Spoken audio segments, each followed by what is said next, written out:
every time, never fails. So, what's going on, everybody? It's your boy Young Queasy. We are back at it again. As you know, I've been announcing it now for I think 2 weeks, and the hype this week has been crazy. Everybody's been talking about it. I heard the president's office was talking about it. People in China and Syria and Australia have been talking about it, and here it finally is. Ding Nation episode 4, conveniently titled A Stud and a Dud. This is it. This is what y'all have been waiting for. And we have a special guest tonight. He's sitting in the lobby. He's waiting to be let in right now. So I'm trying to build up the suspense a little bit, but I'm going to go ahead and lay down some groundwork for him because I know once he gets in here, the conversation is going to be flowing. And not even me. Y'all know me as a conversationalist. Not even me. I'm not even going to be able to contain what's going to happen tonight. So I'm going to lay down the groundwork right now and kind of build up that suspense. Tonight's special guest, his name is Mr. Noah Babcock. This guy. I played football with this guy, sort of. We'll talk about that a little bit, I imagine. But me and this guy, we've been friends for a long time. We've gone to work together. We've been in business together. And now we're about to be on a show together. He's about to be my first official outside guest. It's going to be a blast. So I'm going to let him in here. I'm going to let him introduce himself. I won't give too much of his surprises away. So here he is, Mr. Noah Babcock. How you doing? I'm doing good, man. Thanks for having me on this week. Hey. So I don't know if you got to hear any of that groundwork I laid for you, but I kind of got the drum roll going. So go ahead and lay it on everybody. I heard most of it. Thank you. I'm a little bit more humble of a guy than that, though. To say the least, my name's Noah. I live in Ottawa now. Grew up in Bascom, eventful, depends on the time in which house I was living in. Moved over to Findlay and then moved over to Ottawa. Opened some smoothie shops, opened a gym. Got some other things that are going on. I'm a college football coach high school football now. I've just done a lot of really cool things. EMT Absolutely. Right now for my paramedic. Just there's a lot going on. I do a lot. Oh yeah. Imagine that plate's kind of full. Yeah, the plate's pretty full. I will state this right now. I am not in my house. I'm in a friend's house that I do business with. We're actually over here having a meeting. I lost track of time and went, oh crap, ran downstairs to his basement. So we're doing this whole podcast from his I was basement. gonna ask, I see the ceiling and everything. I was gonna ask if he was in a basement. Yeah, I'm in my buddy's basement. We're doing some business talks about some of the upcoming things that I got going on. It's pretty exciting, but we just lost track of time, dude. Talking about business, talking about stuff like that, it goes quick. You don't know what's going on. The business never sleeps. Oh yeah. Time to time I take naps. Right, yeah, you got to do that every now and then just to keep the maintenance level up. All right, we got our first official comment. I'll let you see that. Pop that up on screen. What's up? So, as the name says, a stud and a dud. We're not going to say which is which. We'll let the audience decide. They can figure that one out. Hopefully by the end of tonight, they either call us both studs or both duds. But either way, I want to be in the same boat. So, yeah. Man. Most everybody on my end, I know most of my audience, they know me as a goofball and a movie lover, but this is going to be the first time that they actually see the more business. And because of that, I imagine most of them aren't going to know who you are. So just, kind of who is Noah Babcock really? Who is he? I'd say I'm pretty much the same. We have a pretty similar personality, dude. Yeah. I do a lot of different things. I love to help people. I love just the enjoyment of seeing somebody else smile from something that I get to do. Don't really need the thank you from them, just the seeing that I made their life better. On top of that, between opening businesses and just stuff like that, I don't know. I try to find a way to make somebody's life better every day. It's my easiest way to say it. Absolutely. You made a comment about how they're going to see the business side of you. Don't get me wrong. I have a business side, and I can get serious and official we need, but we're going to keep this podcast nice, fun, and a little bit relaxed. Oh, yeah.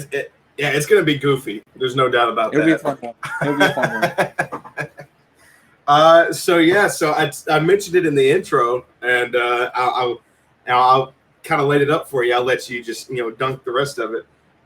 So we went to school together, at least for my last 2 years. For those of you who don't know, I used to live in Mississippi. I moved to Ohio in my junior year.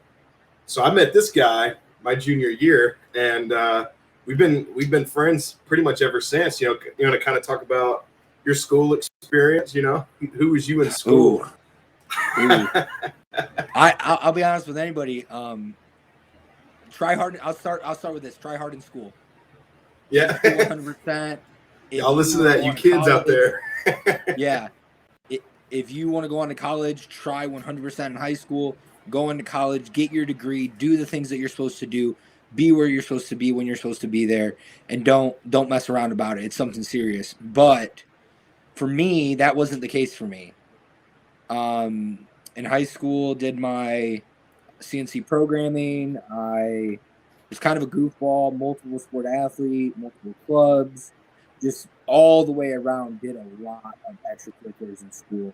And on top of that, with working and doing 4-H and FFA, I didn't have a ton of free time in school.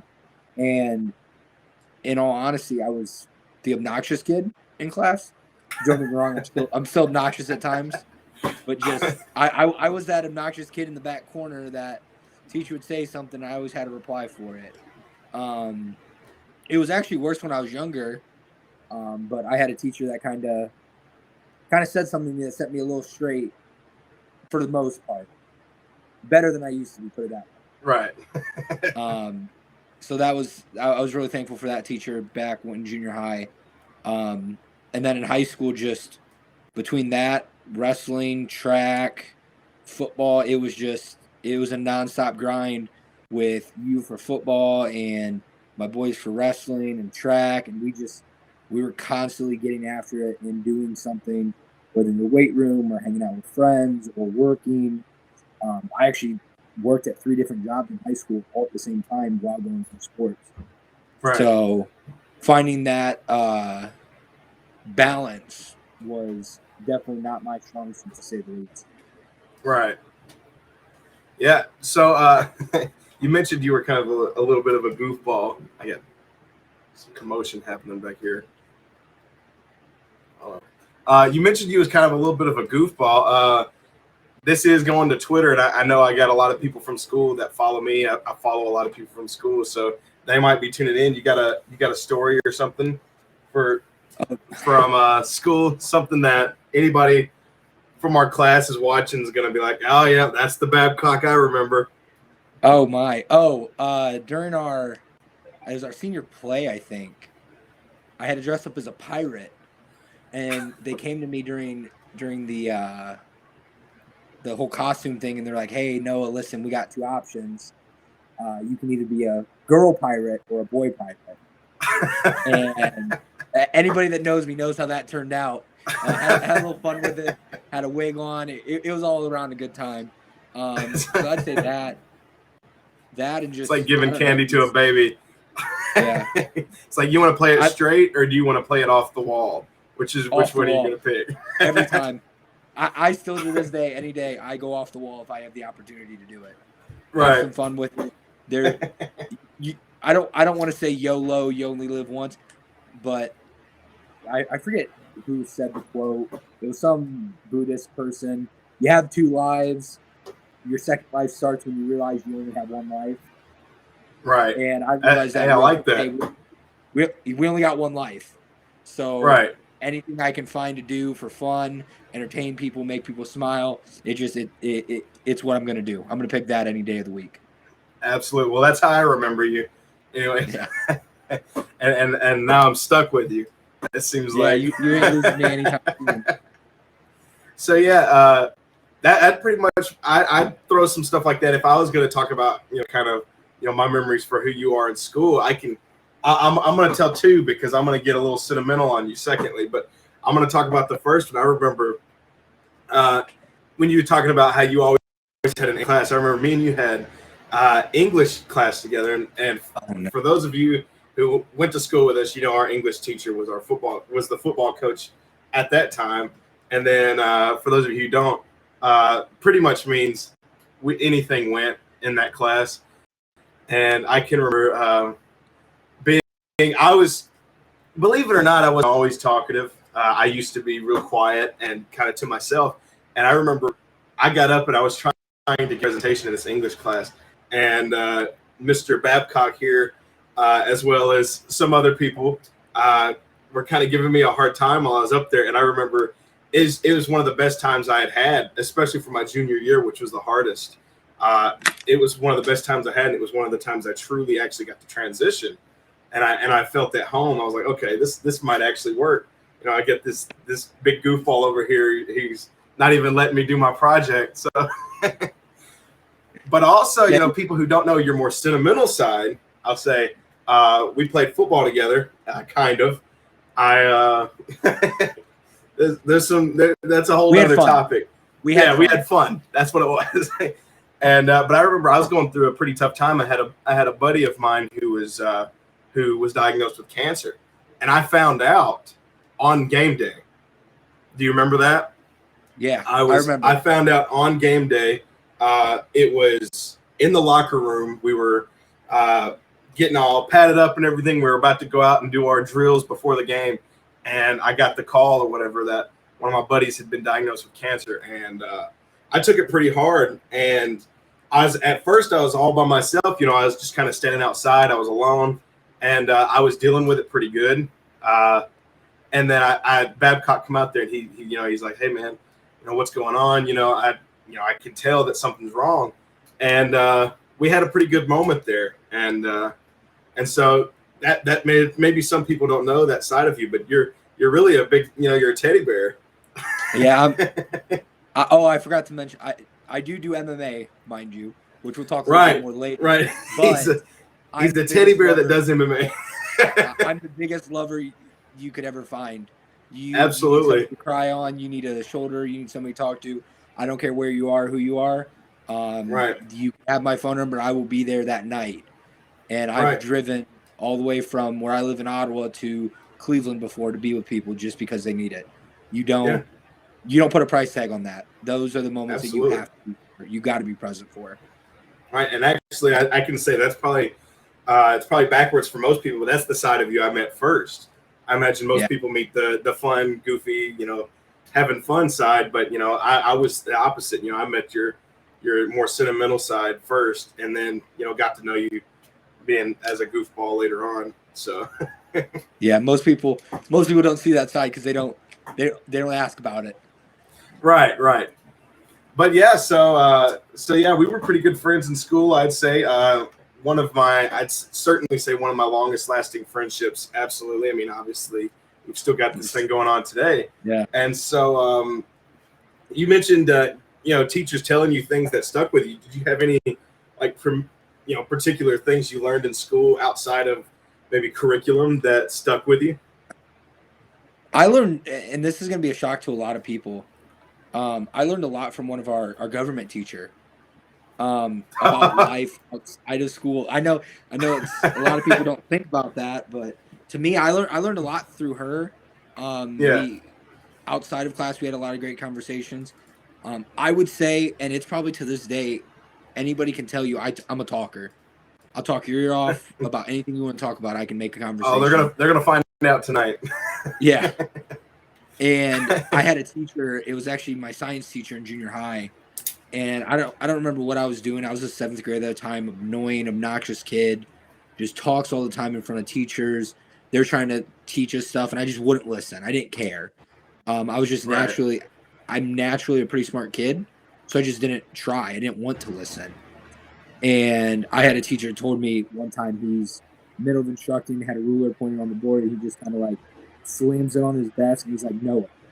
In front of the whole class, everyone gets silent, and I'm thinking I'm about to get yelled at, go to detention, the office, something like that. And he looked at me and told me straight to my face in front of all these kids. If you close your mouth and listen, you could be an amazing kid. But until then, you won't be anything more than average. And when he said that, don't get me wrong, as a little 7th grade kid, I was furious. I'm like, you got to be kidding me. This is ridiculous, blah, blah, blah. But over the years, thinking about it, that truly affected me because don't get me wrong, going into high school, I was pretty obnoxious, but I wasn't as obnoxious as I used to be because of it. And still to this day, yeah. And luckily he knew my family real well. And I knew if I would have even said something to my mom like, oh, this teacher said this is ridiculous, they would have been like, well, you probably deserved it. I know him. Right. So, so you didn't have anybody on your side. No, there was nobody. I was just a little mad 7th grader running through the halls. This is ridiculous. Right. I'm so mad.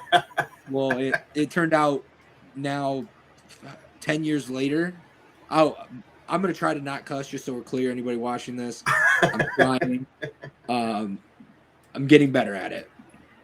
But yeah, 10 years later, and that's still one of the most things I realize is if I just shut my mouth sometimes, and I would attribute that to some of my success. I get around some people that are very successful. I just shut up. I don't want to talk. I want them to talk. I want to hear what they're doing. I want to hear how they're doing it, what they're doing, how it's making them successful, stuff like that. Now, if they ask me a question, I'll answer them and ask for feedback. But I just want to hear them talk. I want to hear their story. Yeah. I know mine. I don't need to hear mine. I need to hear theirs. Yeah. Yeah, absolutely. I think there's we'll talk about it, more in depth when we get down to when we're talking about, business and stuff. But, I think there's an arrogance, that people have, everybody thinks that what they have to say, is the most important thing in the room when sometimes, it is. Sometimes you just need to shut up and listen. Yeah. And you can learn a lot. So, yeah, absolutely. So you're a goofball in school, got some pretty good little life lessons. So walk us through after graduation, kind of what happened after graduation. Because I know I had a gap. I went on into car sales, and then, there was a gap there that me and you didn't see each other, and it wasn't until you come looking at actually you and a guy, Noah Winter, come to look to buy a car from me. And that was our first reunion outside of school. It had been several months. So walk us through kind of that little gap there. So in high school, I worked at Burger King. I worked at a machine shop, and I worked on a farm. Getting out of high school, graduating with my certificates and everything else I got done in high school, I started working at a machine shop in Tiffin. Okay. And don't get me wrong, great place, making phenomenal money for my age. But I was working probably 6-7 days a week, 10-hour days some days. If they had the opportunity, I was working 12s. I was just kind of working all the time. And then one of my best friends actually ended up leaving for the military, and it kind of threw me into like a weird spot. Because after high school, like I was that guy in high school, everybody knew, everybody liked. I wouldn't say like everybody liked, but most people liked me. Right. Everybody knew. But everyone knew Noah. And after high school, everybody had their like really good friends, and I only really had a few. One went off to college. One ended up going into the military. One we just quit talking altogether. And I had actually broken my phone right out of high school, so I didn't have anyone's number anymore. Right. So I couldn't get a hold of anybody. I couldn't talk to anybody. So started working at this machine shop, working 6-7 days a week. Started being kind of stupid because I'd moved out. I was a young kid. Oh, I'm on my own. This is so great. Had some roommates. We were doing some really smart stuff. Went down a path that I didn't ever expect myself to go down.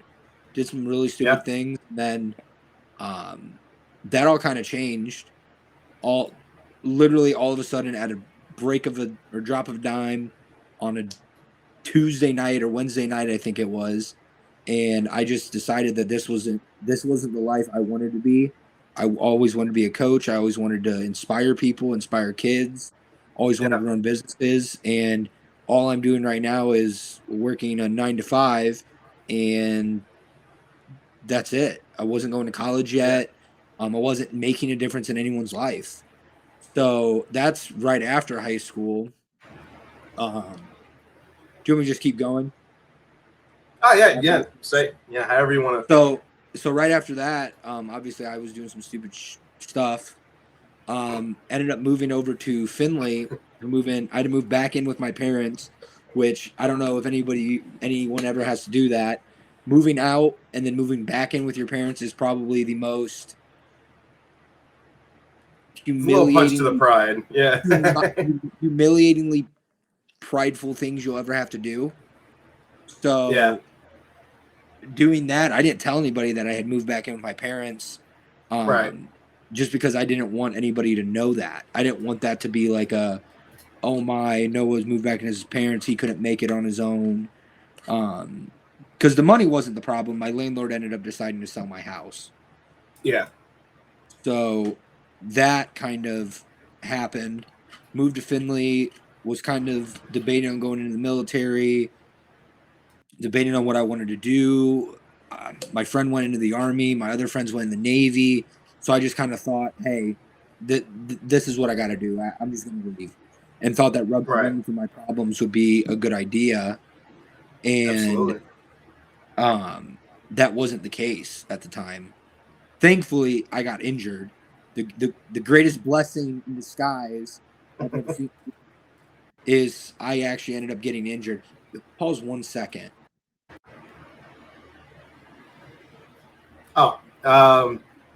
So I guess while he's busy right here, I'll kind of fill in some space. I definitely understand, what he's talking about, that graduate and you just kind of feel directionless. I kind of had the same idea. I was wanting to, I was going to graduate and I was going to go to the military.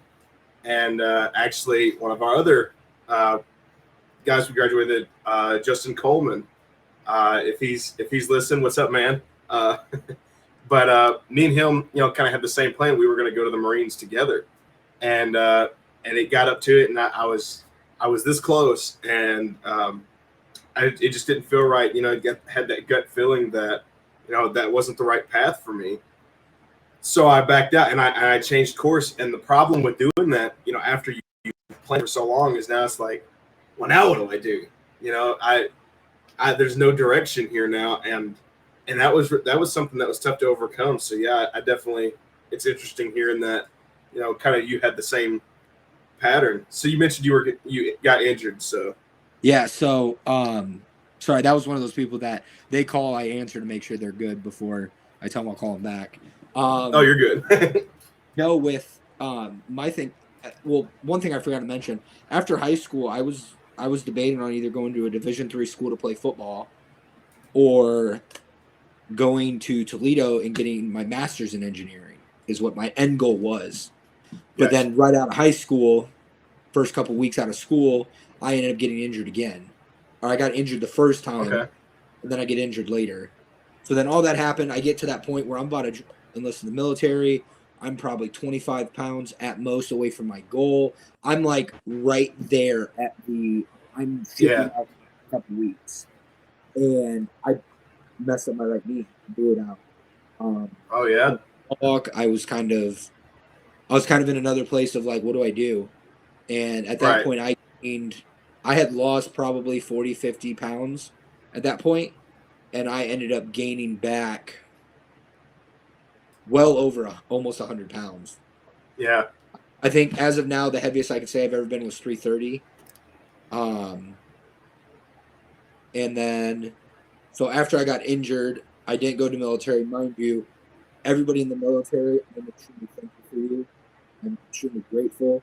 Yeah, I said absolutely. It was a great blessing in disguise for me. It was, if I would have went to the military, I wouldn't be where I am today. Or if I would have went to the military, I wouldn't be where I am today. Who knows where I would have been? I could have been extremely successful still in the military aspect of things, but I wouldn't have been where I'm at now.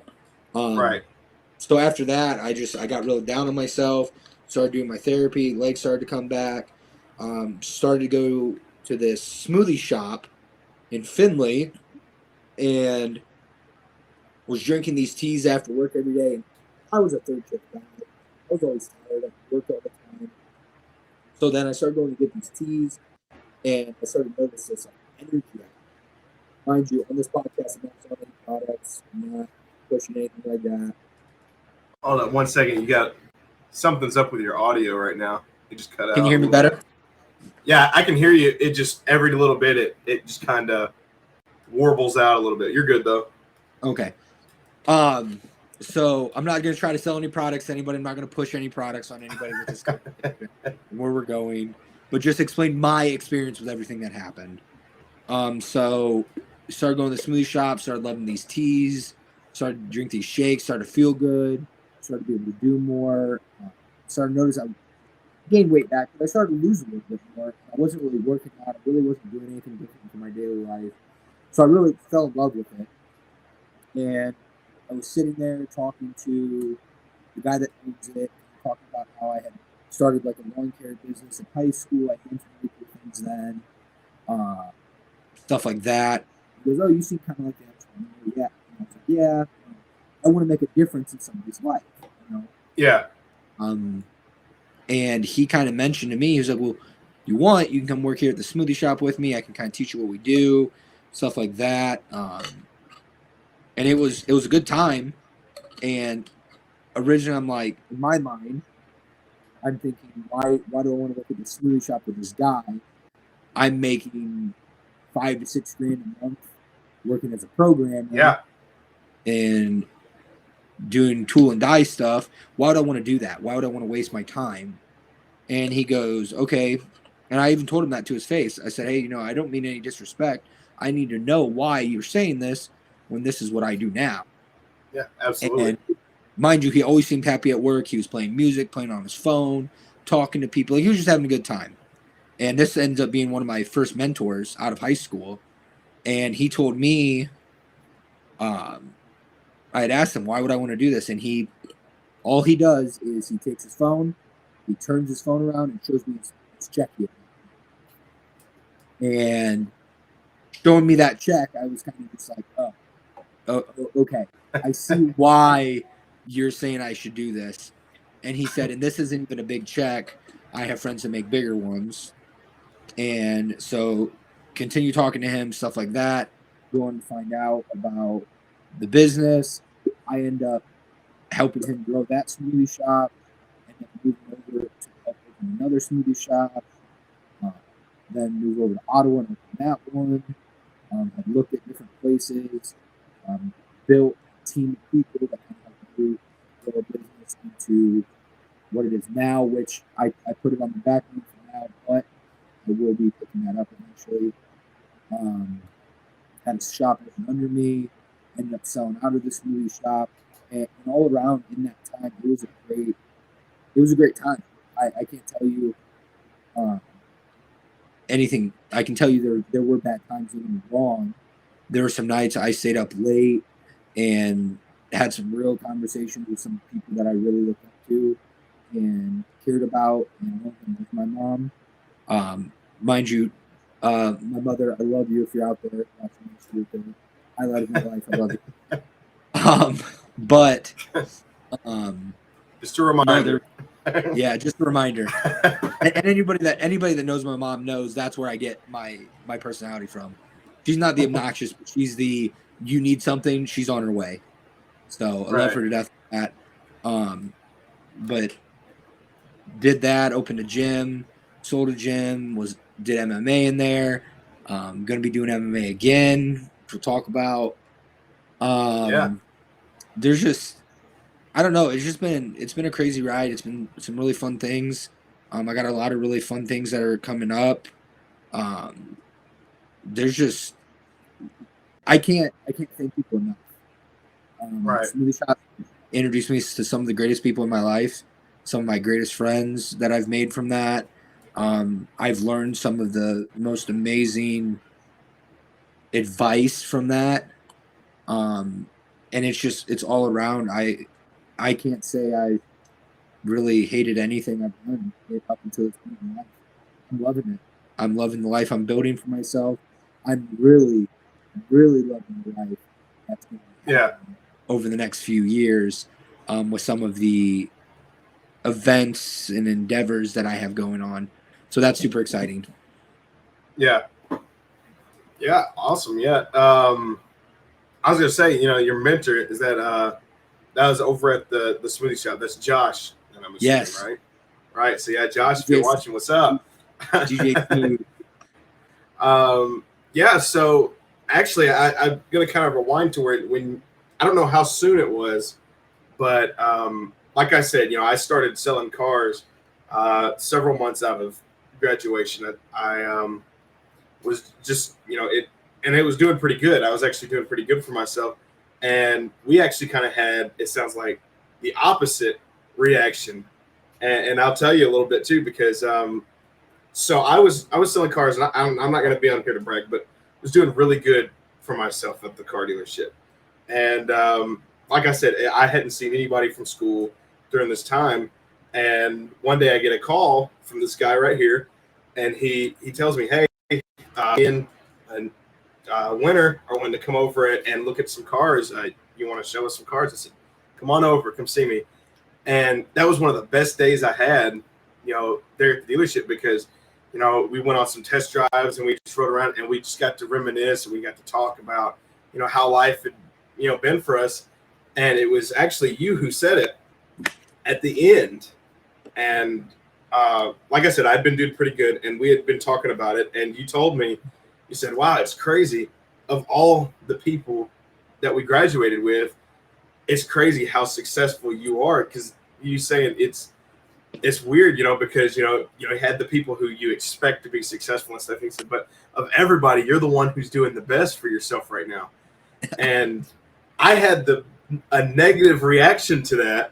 Don't get me wrong. I was happy and stuff, but it kind of went to my head a little bit. And I was like, wow, that's great, because like I said, at that time of school, when I was in school and everything, I was, a lot more quiet. I was a lot more reserved. And so to hear that I was doing better, and I felt like I had proved myself to everybody, and it kind of got me a little bit of too big of a head, and I got lazy. And so you kind of ruined my first job. But I got lazy, and there's no one to blame but myself. But I slacked off. I got lazy. I got kind of that senioritis, where I had just been told that I'm the most successful of everybody that I graduated with, and I just kind of sat back and said, you know what, I'm on top. I feel like I'm on top of the world, and I let my business, pretty much just go right down the drain, and had to kind of bail myself out of some financial situations because of that. And so we kind of had an opposite reaction to some advice or whatever. It's interesting hearing that. Well, it's when I told you that, and I remember telling you that too. When I brought that up, I wasn't meaning that to anybody in regard, like, from our class, like, oh, Right. Everyone's doing terrible. It was originally, last time we had talked during school, where you wanted to either go to college or join the military, stuff like that. And then all of a sudden, I'm seeing you on Facebook left and right. You're selling these cars. People they're just, I could see them flying out the door on Facebook. People just buying them. Right. And I saw people posting about you, like, this dude's such a great dealer, do this, blah blah blah. And I was just like, wow, like, I'm so proud of this dude for he hasn't, don't get me wrong, we hadn't made it. We still haven't made it yet. Yeah. But you did some things that were really impressive really quickly out of school. Right. And I don't mean that the joke, it was a joke saying, I know. Ruined my business. For anybody listed who thinks I was seriously blaming him. No, I did. And, it meant a lot. But out of that, it kind of spawned this kind of senior. Well, I've made it. I can just kind of sit back and relax now, and I let my business, fall apart from there. And I had to, kind of bail myself out of some situations and everything. So I had to kind of start back from the beginning and build back up. I guess what I sound like a politician, but I had to build back better. Yeah. Because I had run, kind of that reputation. So, but I wanted to bring it up because it was kind of at that low point where I had realized my mistake or whatever, and I was having to build it back. And all of a sudden, it had been probably a year since that. I got a text, and it was from you, and you said, "Hey, are you still doing the sales thing?" I said, "Yeah, I'm still." At that point, I was running a service department, and I was kind of doing sales on the side. And I told you, I said, "Yeah, kind of. I still love sales, but right now I'm just I have to pick up. Yeah, I'm having to build some stuff up first before I can go back full-time sales." And you said, "Hey, well, I've got this business opportunity. I was wondering if you wanted to jump in on it with me." And instantly, you told me we're having a meeting tonight, and if you want to shoot on over, and I told you it will be later, so we'll wait for you. And so you did. I shot over there to Findlay, over to the shop, and I didn't know anything about this business at this point. You said you had an opportunity.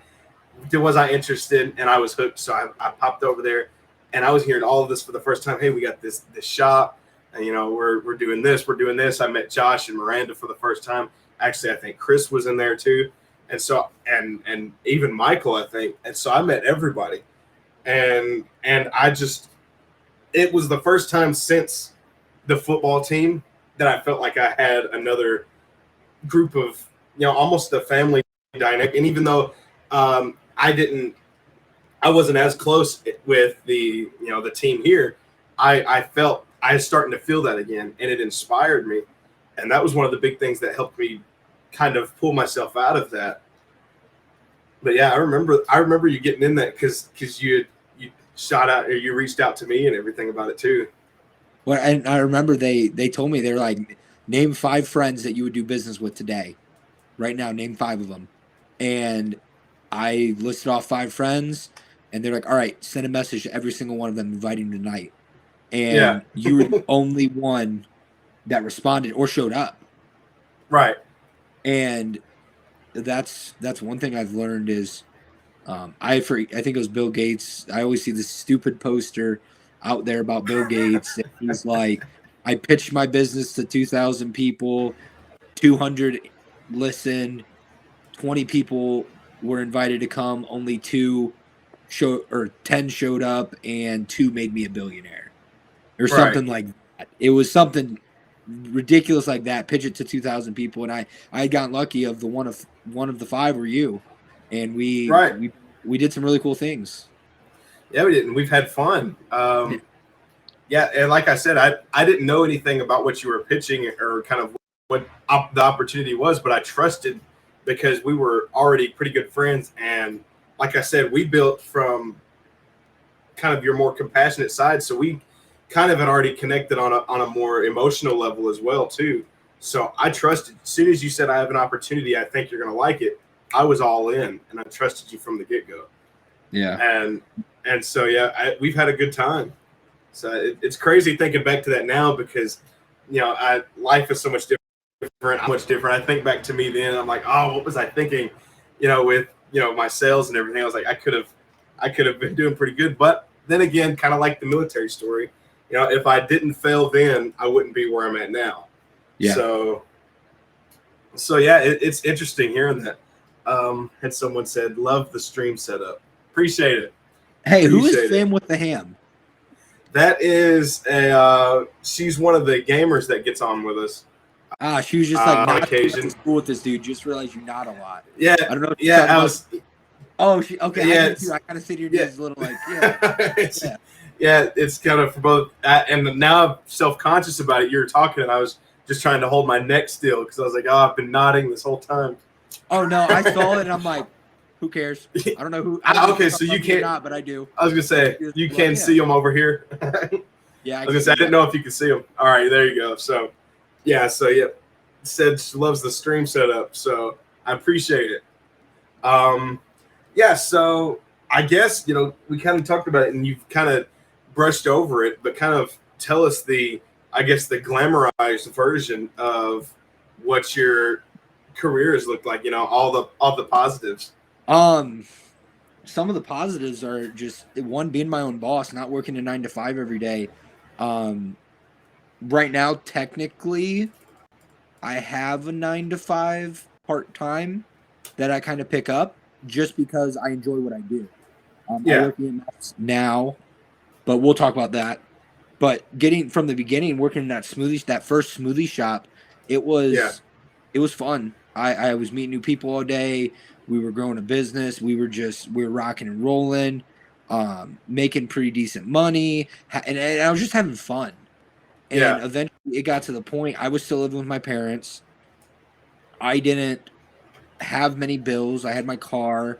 I paid for some rent at the house. Like I really didn't have a ton of bills though. Is the thing. Yeah. So I talked to my mom and talked to my dad and told them what I wanted to do. I said, "Mom, Dad, I want to quit my job. I want to dive in full force. I want to kind of see what I can do with this business in that aspect." And luckily, my mom told me no. And I said, "Well, Mom, I love you, but this is happening." And luckily that time I didn't listen to my mom. Mind you, I love my mom and I would always listen to my mom. But that time I didn't. That time I kind of just said, "Mom, I've been doing well. If I ever need, I can go back to machining. I can go back tomorrow and get a job making very good money if this doesn't work. But right now I got to burn the boat and I got to quit." Yeah. This is the point. You're going to bleep this later. I got to quit half-assing this and actually just dive in and do it.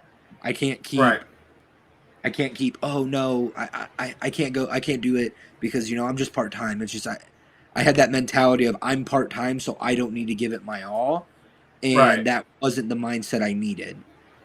Right. So I had to have that kind of mindset shift. And I kind of talked to somebody about it at one of our events for our trainings. And he told me straight up, he's like, "Listen, if you want to do it, do it. I'm not gonna sit here and give you the glitz and glamour of this is amazing. There's gonna be struggles, but do it." So I took that opportunity and I jumped in head first, and thankfully they were able to help me do that. Absolutely. By giving me more shifts to talk to more people, to build the business. They were showing me things, introducing me to people that just told me exactly the groundwork of how to be successful in business, whether it was that business or any business. Honestly, you help enough people, you're gonna get something in return eventually. So I just kept doing that, and the first one, don't get me wrong, it was great. It was already established business that I was working in, so I didn't have to do much. Talk to people, build it, stuff like that. The second one that we went to and helped with in the beginning of it, that was a different story. Wasn't a lot of money to be made. We weren't making a ton of money at the time. We're kind of barely breaking even or even losing money some days. Or some days we'd make $4. I'd work there for 12 hours and it'd be $4 because we just weren't at that point yet. So on the weekends at night, I would end up picking up as a bar back at bars.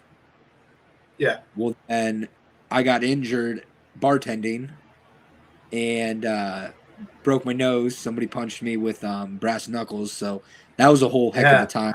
I remember that. After that, I was out for probably a good month and a half with a concussion, and it was pretty bad. Had to have surgery, all sorts of stuff.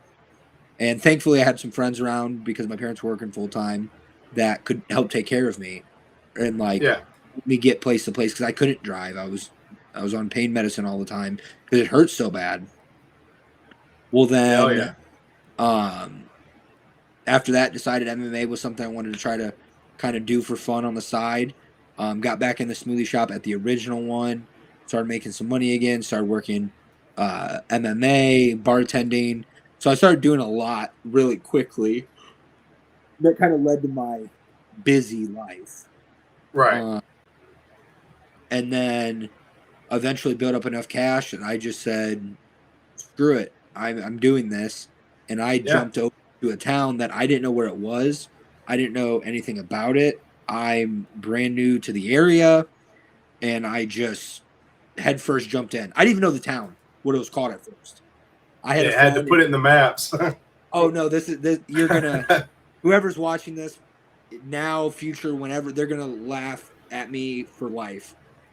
So I lived in Findlay. I grew up in Tiffin. I knew like that way more east Right. of Ohio. Well, I moved to Findlay, and this girl is telling me about her hometown and how there's this town next to it named Ottawa. You should go in your smoothie shop in Ottawa. Just kept saying Ottawa, kept saying Ottawa. I didn't know where Ottawa was. Right. So finally, I don't get me wrong, I'm a smart guy, but I was just an idiot at this time. Where is Ottawa? I'm not moving to Canada to open this smoothie shop. And I said it, and her face just like, are you serious? And I told her, I'm like, no, I'm serious. I'm not moving to Canada for that. And ends up telling me, she's like, no, it's a town about 30 minutes from here. It's not that far, blah, blah, blah. To make the story even better, on the way there, she's like, hey, we're about to go through Gilboa. They have a massive bull statue. And if anybody's hasn't been to Gilboa, when she said that, I said, they have a bull? I'm thinking like a bowl, like a soup bowl. Yeah. I'm like, why do they have a bowl? Like, what happens if it fills with rain? Like, do they just have a hole at the bottom they unplug? Like, why? It's a fountain, it seconds as a fountain. I was like, why do they have a bowl? And she's like, yeah, it's a bowl. Like, what do you mean if it fills with rain? And if you ever drive through Gilboa, you'll see it. This sucker is a bull, like a cow, with massive horns. And I'll tell you now, I don't know what it was. I didn't realize that at the time. I just kind of was like, oh, they have a bull statue. What? What it was is the altitude change. Your mind hadn't adjusted yet. Yeah, my mind hadn't adjusted yet. I was currently looking for a spot to build a business at. But it's funny because we get into Ottawa, we park the car at this, I think it was the Eagles, and we start heading back towards Findlay, started walking down the main strip. Right. And we're walking, and when I was there, on the way there, I said, I don't want something on the second story. Right. Because I don't like creepy elevators. That's with you. And so we're walking around, and we find a building that says spaces for lease. We walk in, and it's only floors open on the second story, and there's this creepy elevator. Like, Final Destination, it's about to fall, we're going out, it just happened. Well, looks like something out of an M. Night Shyamalan script. Yes. Well, we go up to the second story, don't find anything. We're walking back, and we're about to turn back into the parking lot. And up ahead, I see a stoplight. And it's only 400 feet, not that far. And I'm like, hey, let's take a chance. I'm already taking a chance opening a business. Let's take a chance. Let's walk to that next stoplight, look down that side road. If we see anything, we'll look at it. If not, we'll just go home and we'll find somewhere else. Not a big deal. Yeah. And shit you not, walked up to that stoplight, looked right, and I just see a massive set of windows with nothing. Yeah. And that ended up being my first business. Walked up to it, and the landlord probably is like, this guy's crazy. Probably says that to this day still for taking that chance. But I literally walked up, looked in this little door, went, this is where I'm going to have my smoothie shop, walked inside of the building, the main building. I said, hey, I got a question. Who's your guys' landlord? And this small old lady stood up. I am. Why? I'm like, hey, how much you want to rent that back room for? Oh, I don't know. We've never rented it. We've never thought about it. Right. Like, all right, let me get your information. Here's my number. Here's my card. You come up with a number and we'll talk. About a week later, I get a number and I don't wait. I just say, yes, we're doing it. All right. Yeah, let's do it. I had just fought, just got my first win in MMA. Was just kind of like, okay, I got to start buckling down and start doing my thing. So that's where we opened our first spot, and it was a small side road in a town I didn't know anyone. I wasn't from. It was new to me. I was the odd guy in town because nobody knew me. And Right. I remember opening day, we did $300 in sales, which Yeah. was astonishing to me because I'm like, I'm brand new. We opened in less than a month of Yeah. finding the place. We didn't have a lot of advertising. So I was like, oh my God, $300 a day. That's amazing. Like, we're going to make $1,000 a day in 3 months. Like, it's going to be amazing. Right. And that didn't happen. Right. I guess That that's a didn't good happen at all. segue. You can start talking about kind of the misconceptions people have with, owning your own business. And we talked a little bit about it before the show, just kind of brief everybody else on kind of what the behind the scenes looks like. I'll go a little bit into it, and we can talk more about the struggles in a minute. But Right. That first day was $300 in one day, and I was like, "Yes, we're going to the moon. This is amazing. It's going to be great."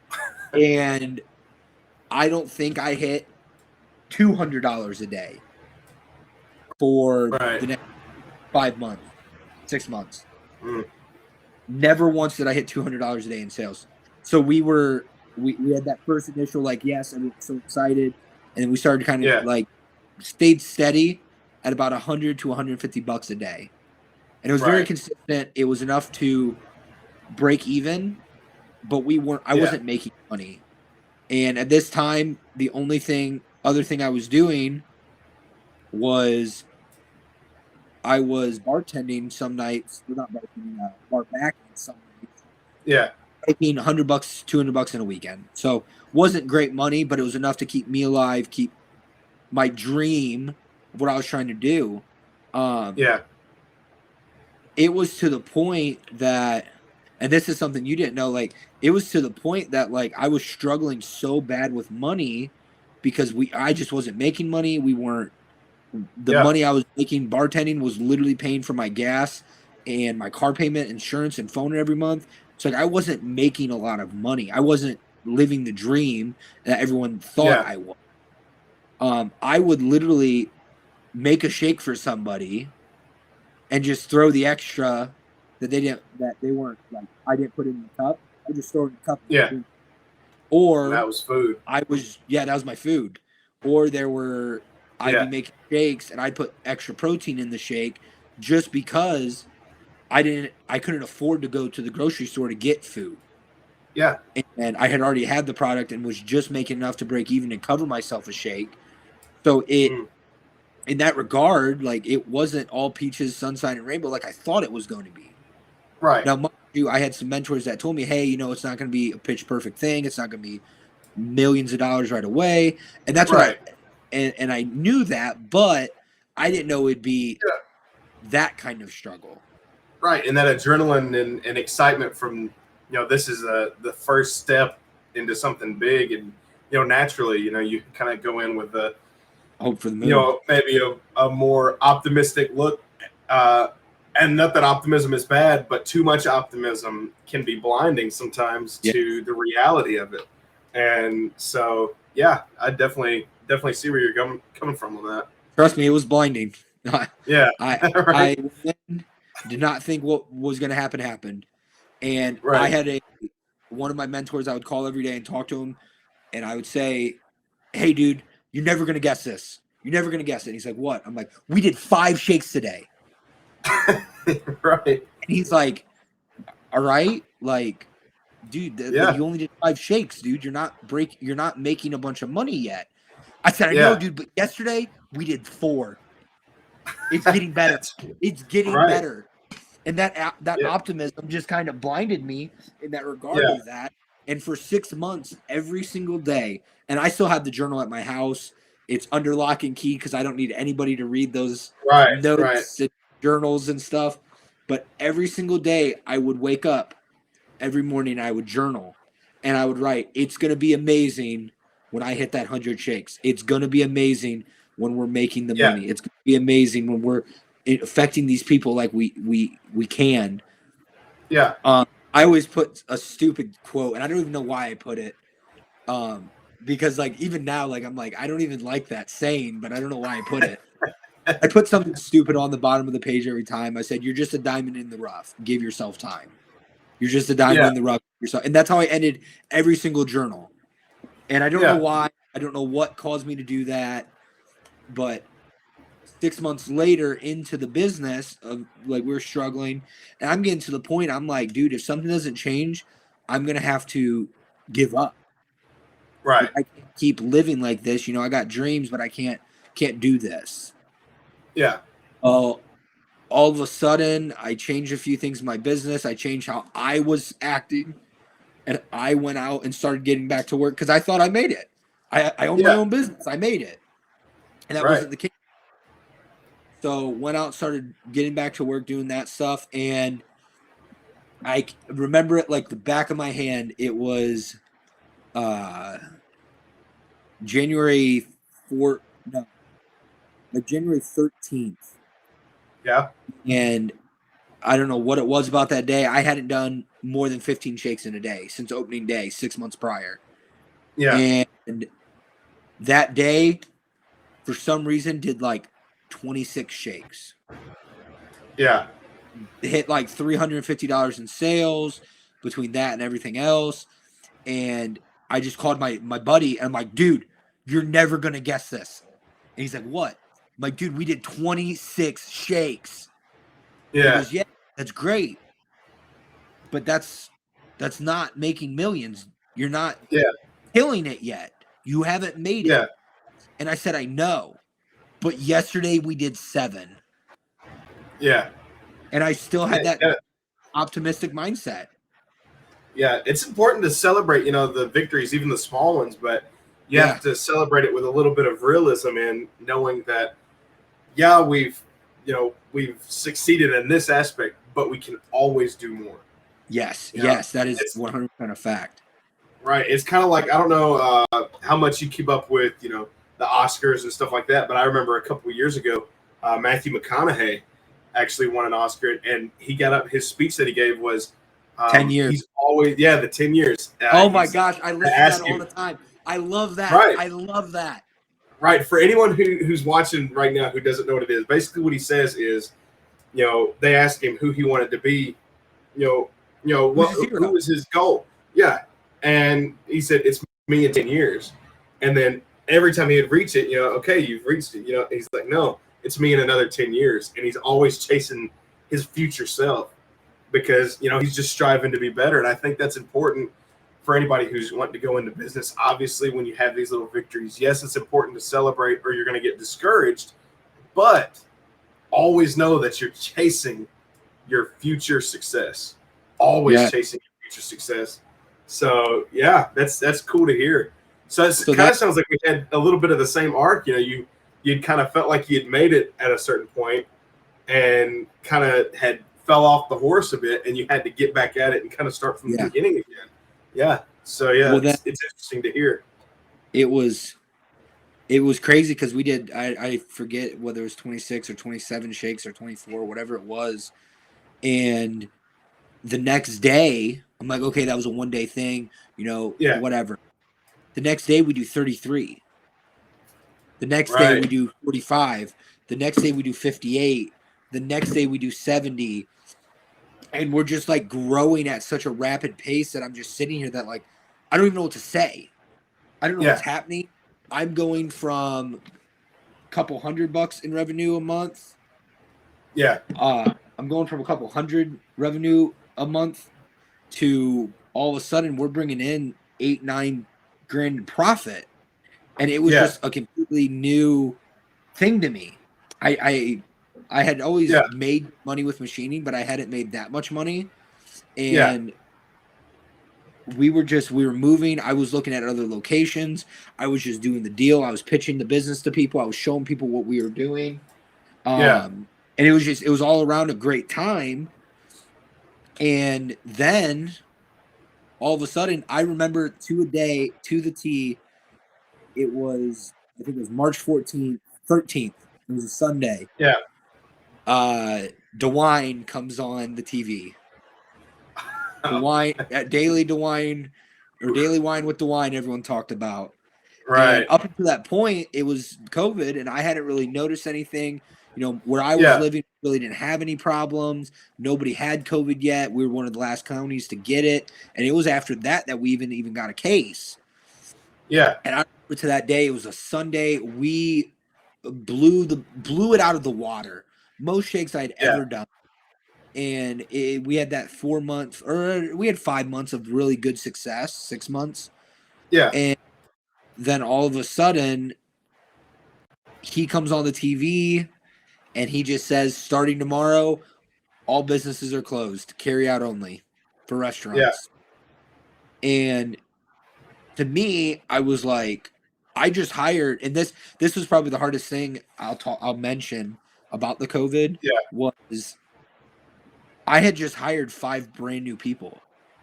Yeah. And as a business owner, that means a lot to you when you hire someone. Yeah. I take their responsibility on.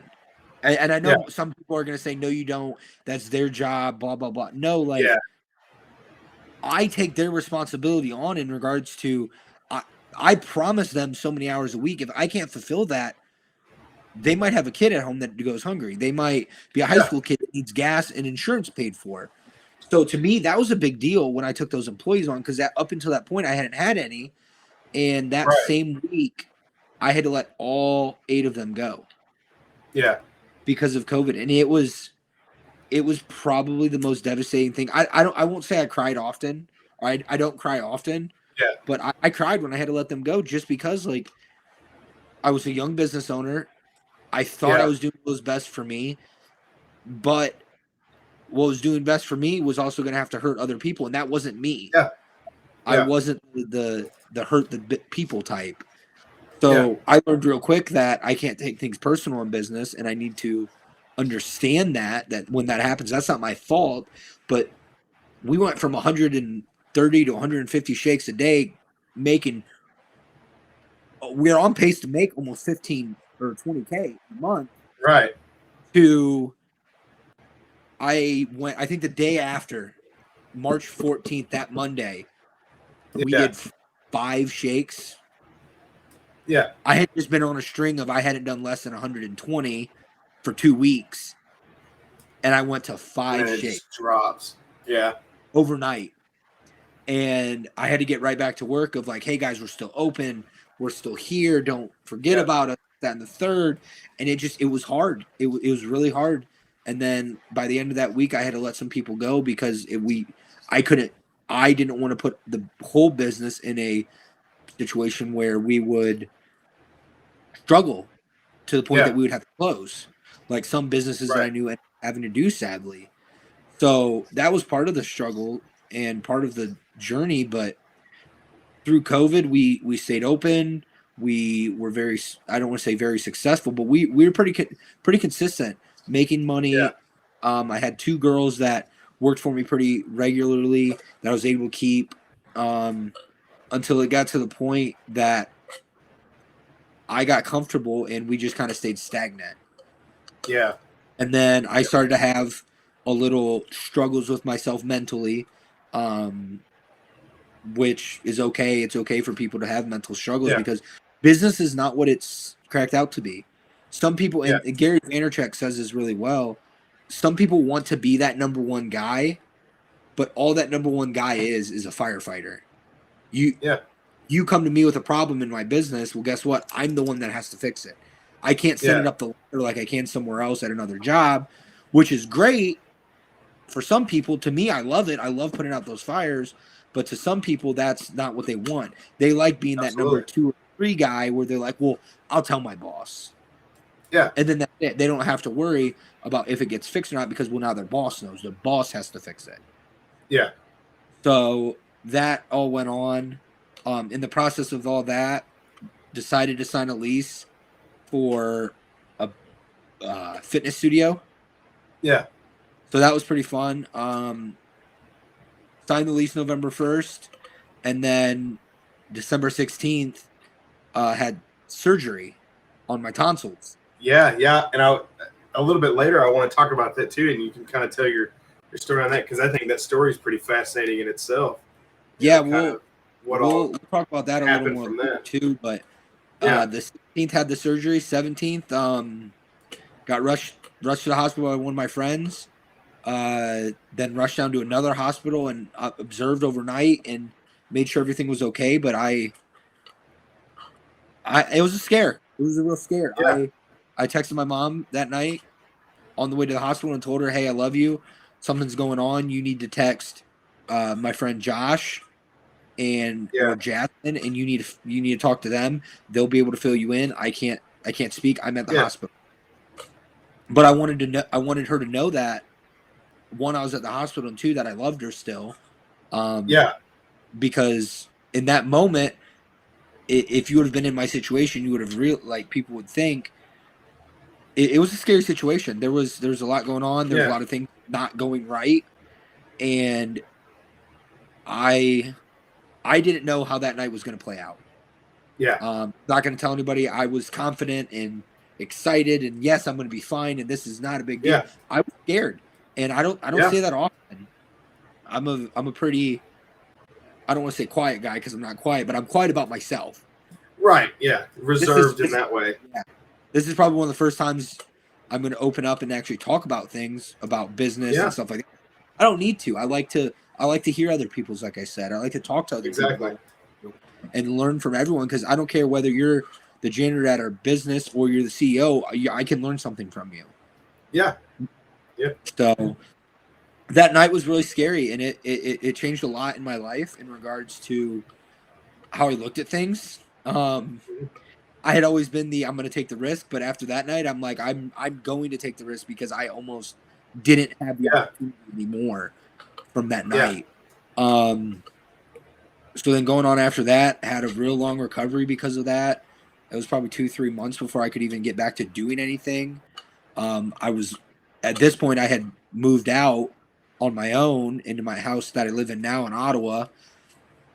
And it was a struggle, because I wasn't able to work.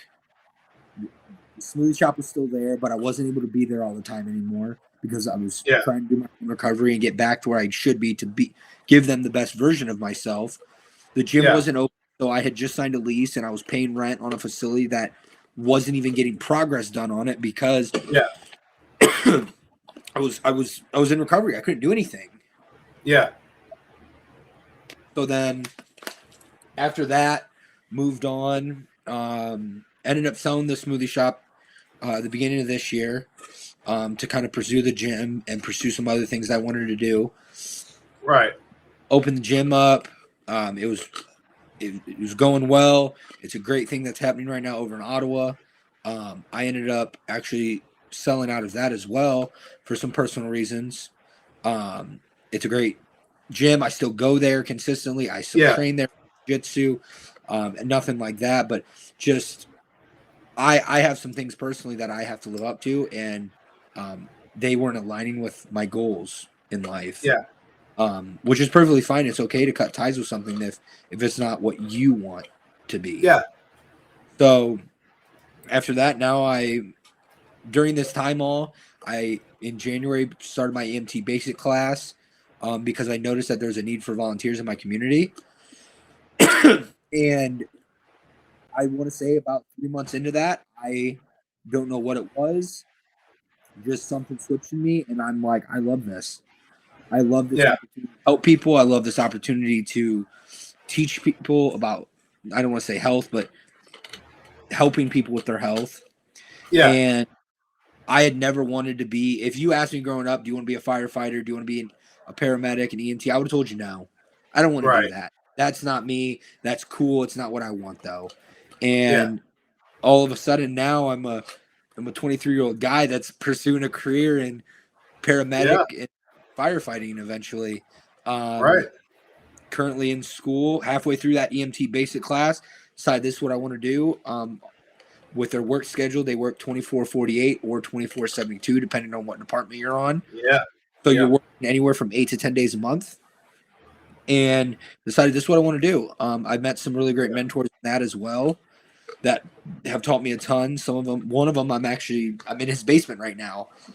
We're going to be opening a business together as well. Halfway through that course, though, I decided this is what I want to do. I signed up for college. Yeah. Anybody in my family will tell you nobody really goes to college. In my Yeah. family, my dad got a degree at Terra quite a few years after high school. My mom just now, love her to death, is just going back or just went back and got her degree. Yeah. She got one younger, but it wasn't anything extravagant. None of my three sisters have went. They all have dropped out. Love you three to death, just so we're clear. Yeah. But none of them went. So it wasn't expected of me to go. And all of a sudden I text my mom one day and I say, hey, so I signed up for college. And she's like, what? What are you going to college for? I'm like, Yeah. I'm gonna go get my paramedic. I'm gonna be a paramedic, Mom. And she was a little skeptical at first. But I think now when she sees me and sees how happy I am with what I do, she understands why I'm doing Yeah. it. And again, my entrepreneur side never goes away. Still have some businesses on the back Absolutely. burner that in the middle of creating or advertising for or getting ready for. So that's some fun. But no, with EMT and now in paramedic school halfway through, just passed my final today. So I'm half of a paramedic, you could consider me. Congratulations. Took that today, so passed that with ease. There's just everybody. I want everybody to comment real fast and just say, just clap for him. Yeah, We'll have a virtual applause for you. Thank you. Well, and through that, I've met some of the greatest people ever. My buddy Cody and his wife Tori. They ended up getting me to coach a 10U softball team with them now, which is something I never thought I would do. Met some of the greatest kids in my life that I never thought I ever wanted to have kids, and some of these girls are making me re-choose my decision. I'm not really a hugger unless somebody needs a hug, kind of like that personal space. And these girls every single day at practice, first thing, run up, Coach Noah, give me a hug. They're like the little sister I've always wanted. Thanks, Mom, for being the baby. Between them and then some of the parents that we've met, between Brian, Lacey, and just a bunch of other people, I've met some of these people because of the smoothie shop that I originally started that got me into EMT and got me all these different places. It's some of the greatest people I could ever ask for in my life. And I'm really grateful for everything that's happened up until this point now. So it's pretty exciting. Yeah, you got some applause there. Yeah, I don't know. Thank you. I appreciate you. That's cool. And actually, kind of talking about some of the stuff even talking about with the COVID deal. I remember the unknown virus of unknown origin. We'll call it that. I remember talking about just being on a roll. I remember that was kind of the same case, with us both actually. And I remember sitting down right before COVID had really taken any gained any traction or whatever, and it was just kind of a whisper. Nobody really knew about it or knew that it was anything serious. And I remember me and you were actually sitting at that Mexican restaurant, which, by the way, is the best Mexican restaurant in all of North America, at Cancun over in Ottawa. So definitely go check it out. But yeah, we were sitting there, and I remember us talking about we were going to open one together. You were doing so good at yours. I was doing good in my personal business, and we were about to open one together. And where was it? Lima? Is that where we were going, or was it Macomb? We looked at Lima. Oh God, we looked all over. We looked at Lima. We looked at Bluffton. We looked at. Oh goodness, I completely forgot in there. I'm a college football coach. Yeah. I also as a college football coach, I completely forgot about. Wow, I skipped over all the one biggest new thing in my life. No, we looked all over, dude. We looked at Bluffton, we looked at Lima. We talked about Upper. We were all over the place looking, thinking. Right. And I remember there'd be nights we would be out till, or at least I would be out till 3-4 in the morning, driving around looking for new places every single night because we were doing so well. It was to the point I could have easily opened 2 shops with the income we were making every month and still lived a very good life. Yeah, and we were close too. I remember that being the thing. You asked me, you was like, "Hey, would you want to run this one?" And I was like, "Yeah, man, let's do it. Let's go." Yep. And then unknown virus of unknown origin, and that my personal business, just kind of bottomed out, and by the sounds of it, the shop bottomed out for a while there too. So it really kind of threw a wrench in and kind of messed everything up for a little while. But yeah, it's cool to hear how you come back out of that, because that's all. There's always the silver lining. Yeah, that's the thing. Like every failure, you either learn, what was it? I'm gonna think about it. Oh, it's on my belt. It's you either win or you learn. You don't lose. Yeah, right. Every failure, you either win or you learn. You're learning. Okay, I tried this and this didn't work. We got to revamp. Now, if it works, great. You won. Go on to the next thing. Win again. If not, learning, figure something out. You don't stay stagnant with where you are and don't be happy with where you are. Right. Yeah, that's important. That's important. That's for sure. Yeah. So let me see.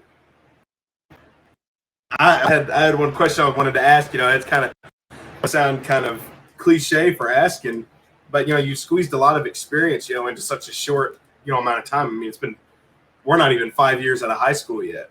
It's crazy to think that it's been that long already, but then at the same time, it's not very long to consider how much you've squeezed in to just a short amount of time. And just looking back, did you ever think to yourself, in high school, in 5 years, I'm gonna be a college football coach and a softball coach and an EMS and a business owner and an investor and all these things. No. After if you'd have asked me what I was gonna do after high school, if you'd have talked to me in high school, I would have never told you I'd be an EMS. I would have never told you. I always wanted to coach football, but I never thought I'd be a college football coach. Right. I figured I'd be a peewee coach or a junior high coach, not even a varsity coach yet in 5 years.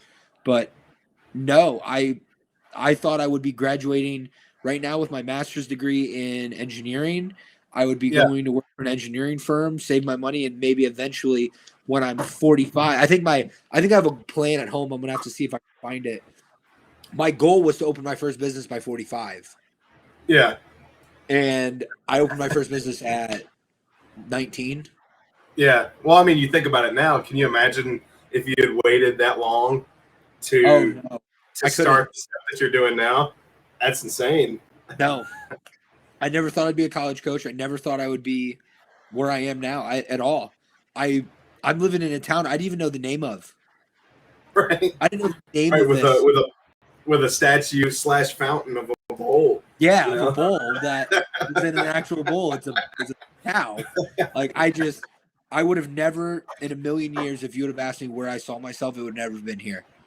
It would have been, I would have been working a 9 to 5, saving my money, and I would have been living pretty much the worst advice I've ever been given was go to college, get a 9 to 5, work somewhere for 40 years and retire. And that's what I would have been doing. Yeah. Just running on that hamster wheel, Yeah. Yeah. Like, absolutely. So yeah, I know you talked about it, kind of some of the struggles you had gone to, and I was just going to ask you, obviously with anything, there are always, struggles that you're going to have along the way. And I know it hasn't been all sunshine and rainbows. You've touched on it a little bit, would you mind going into a little bit of detail on, some of the struggles, that you face, maybe even personally outside of COVID, obviously being one of the big ones? What are some things? Because obviously mental health is one of your biggest things. If anybody talks to you for 5 minutes, they're going to hear you say mental health at some point. So yeah, you want to go into a little bit of detail on that? I can already hear my my buddies upstairs that are watching this video stomping on the ground because he's like, I knew it. I'm the one that did this. I've always been a big advocate on mental health in regards to people should get help. If you need help, get help. If you need to talk to somebody, talk to somebody. And I will say I was always too prideful to do that. I didn't have anything wrong. Nothing was wrong with me.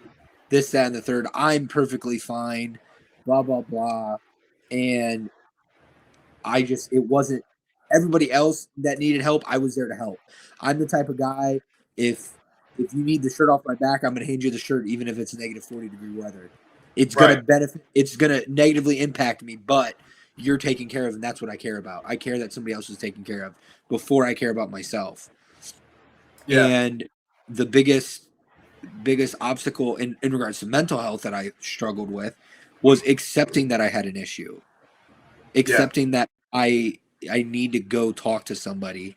I wouldn't say, I'm not going to go into detail about some of the things, or about in regards to like some of the, I will with a few, but like working EMS, you see a lot of different stuff. Obviously, people have been doing it longer, have seen more, but you see some things that you're not used to.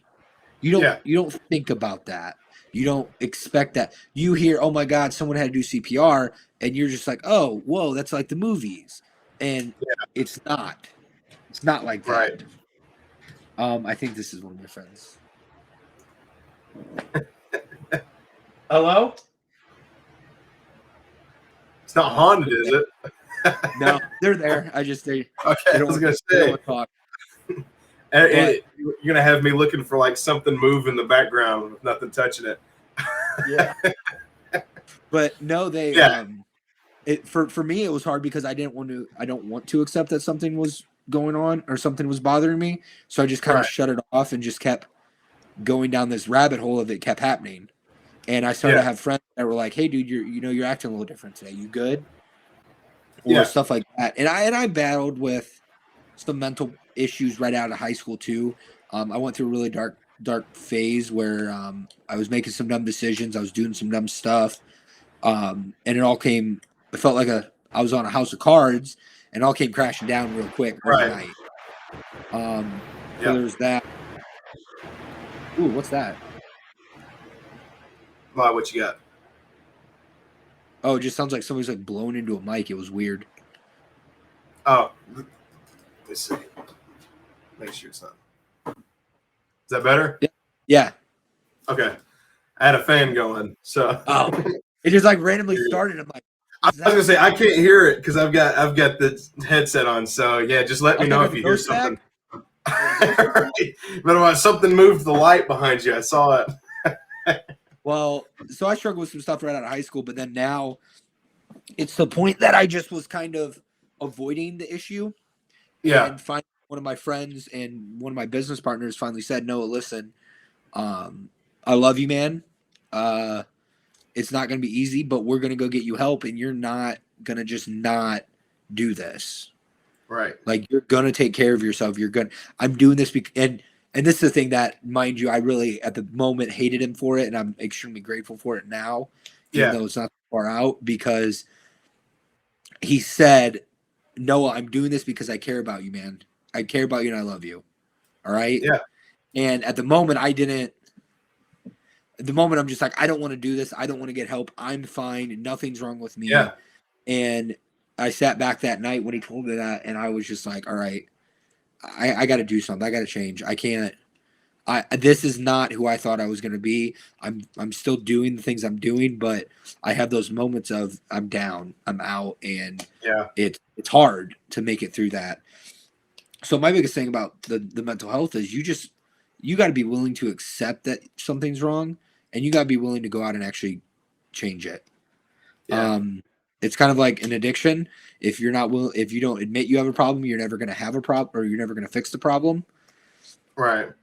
So there's that. So that's one big thing that I've always struggled with, but I've never talked about, is the mental side of things. I battled with a lot of different mental stuff in school, just never brought it up, kind of suppressed it, and it's built over the years to now what it is now. I truthfully think it's one of the most taboo subjects that need to be talked about the most, though. Yeah. There are too many people ending their lives when they shouldn't. They have great lives that could happen. They're just in a really bad spot. That I think needs to be talked about a lot more. And it needs to be brought up. I don't care who you are. I don't care what your view on anything in this world is. Mental health is one of the biggest untalked about taboo subjects that needs to be brought to the forelight. Yeah. I have friends that have bipolar. I have friends that depression, anxiety. I know people with schizophrenia, and Yeah. we're all normal people that you can't see something's wrong with, but they struggle with it so bad. And that's where at the beginning I said I'm that type of guy that you need a shoulder to cry on. You call me anytime. I don't care where you are. Way you need to vent. I'm on my way. You need to talk anything. I don't care what it is, because I would so much rather, in regards to mental health, I would so much rather listen to you cry to me at 3 a.m. than have to sit through your funeral and listen to your eulogy by somebody else. Right. Like it's not even a comparison to me. Now, some people leave their phone at night on silent. They don't talk. They get a call and they're just like, oh, I'll text them later. Like, no, for the most part, like you saw it earlier, I got a phone call. Hey, is everything okay? Yep. All right, great. Yeah. Can I call you? I'm in the middle of something. Right. And when I get done here, I'm going to call her back and we're going to have a conversation about what you need to talk about, whatever it is. I don't know what it was.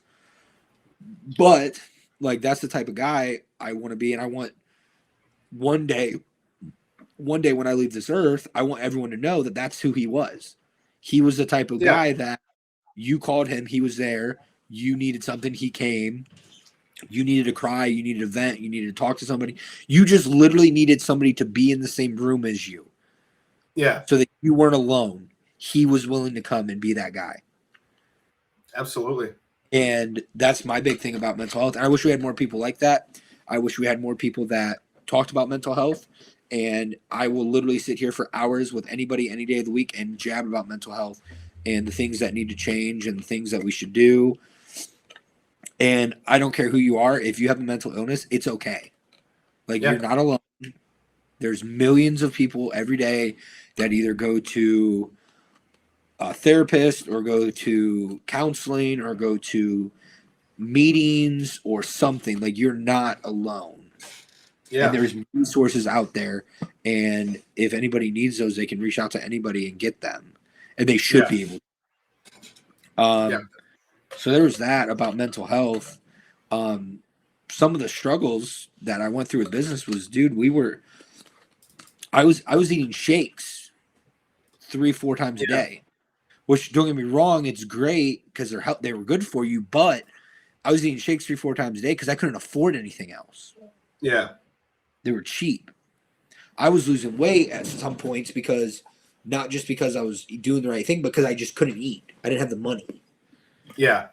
Mind you, if I ever asked, I could always go to my parents' house and eat, but I was too prideful for that at the time, I thought. Yeah. I learned now that it's okay to ask for help when you need it, because that's what I'm kind of having to do now. Yeah. On top of that, like I've had to letting those 8 people go. That was probably one of the hardest things I've ever had to do in business. Yeah. Yeah, I don't cry. I don't cry. If you catch me crying, it's something seriously wrong. Yeah, it's serious. Yeah. Normally I just bottle up my emotions, but I went home that night into my apartment that I had just gotten, and I sat down on the couch and I probably cried for a good 45 minutes. Yeah. Just because, and I sat there all night. After crying, I sat there trying to think, how can I make this work where I don't have to let these people go? And it was just all around not what I expected. And it was different. So I didn't know what to say at the time. On top of that, business, some struggles I've gone through. The surgery was just absolutely a terrible time. I had my tonsils removed back in December of last year on the 16th. 17th, I was at home with my roommate, and they made a comment to me the night before: if you ever see red blood in your spit, go to the hospital right away. Don't wait. Go right now. Yeah. And I had just eaten a pudding cup. I was getting ready to go to bed. If this would have happened 10 minutes later, I would have been dead. I would have died. Yeah. Because I was going to bed. And when I went to bed, I would have been out, and what happened would have happened, but I would have been awake to realize it at first. Well, long story short, my tonsils broke open. They started bleeding again after they were removed. The stitches were, at least. I run upstairs to my roommate with a salad bowl, and it was a pretty big salad bowl. And I walked in, and I like bust in his door, and he's like in the middle of playing video games, and he just like turned around all pissed off, and was like, "What?" And I'm like, "I need to go to the hospital," and I'm just throwing up blood at this point, and I'm talking a lot amount of blood. I couldn't speak many words before I would throw up more blood. Yeah, it was just kind of gushing out, and he's like, oh my God, what's going on? And I'm like, get in the car, let's go. Right. Well, two things. One, in Ottawa, we have our ambulatory care center. It's a real small standalone ER. He's from Finland originally. So he didn't know we had that. He had just moved in with me. So he goes to the end of the driveway, goes, all right, we're going to Finley. And I said, no, turn right. If we would have went to if I wouldn't have been able to tell him to turn right, I don't think we would have made it. I would have died on our way to Finley. Well, we're going down the main street of town, and if anybody knows, main street of town in Ottawa is 25. We were going 75, 80, 85. Yeah. Very reckless, right down the main strip of town. We come up to a stoplight. He's like, dude, we're at a stoplight. I said, run it. Run it. We got to go run it. So he looks, takes off. And in my mind, I'm like, if there's a cop, they're going to see us pull in and be like, what's going on? And they're going to see a kid get out puking blood. Yeah. I'm hoping they don't try to tackle me because they think I'm running. Well, I run into this ER. He drives off. I had texted my mom. I said, hey, I love you. Text Josh and Jasmine. They'll tell you what you need to know. I'm at the hospital. I got to go. It's an emergency. So they're texting her. I don't know what's going on. I walk to the back. I walk in and I scream. I'm like, I need help. And some lady at the front desk is just like, what's going on? And I'm literally holding a salad bowl with blood, throwing up into it more blood. And she asked me what's going on. And I'm just like, I didn't know what to say. I was like, take this clipboard. Take this clipboard. Like, sit down and fill it out. Go sit down in the corner, fill it out. We'll get to you when we can. Well, I hear her go over the radio, and she's like, I need a nurse up here now. Yeah. And I hear them radio back, what's going on?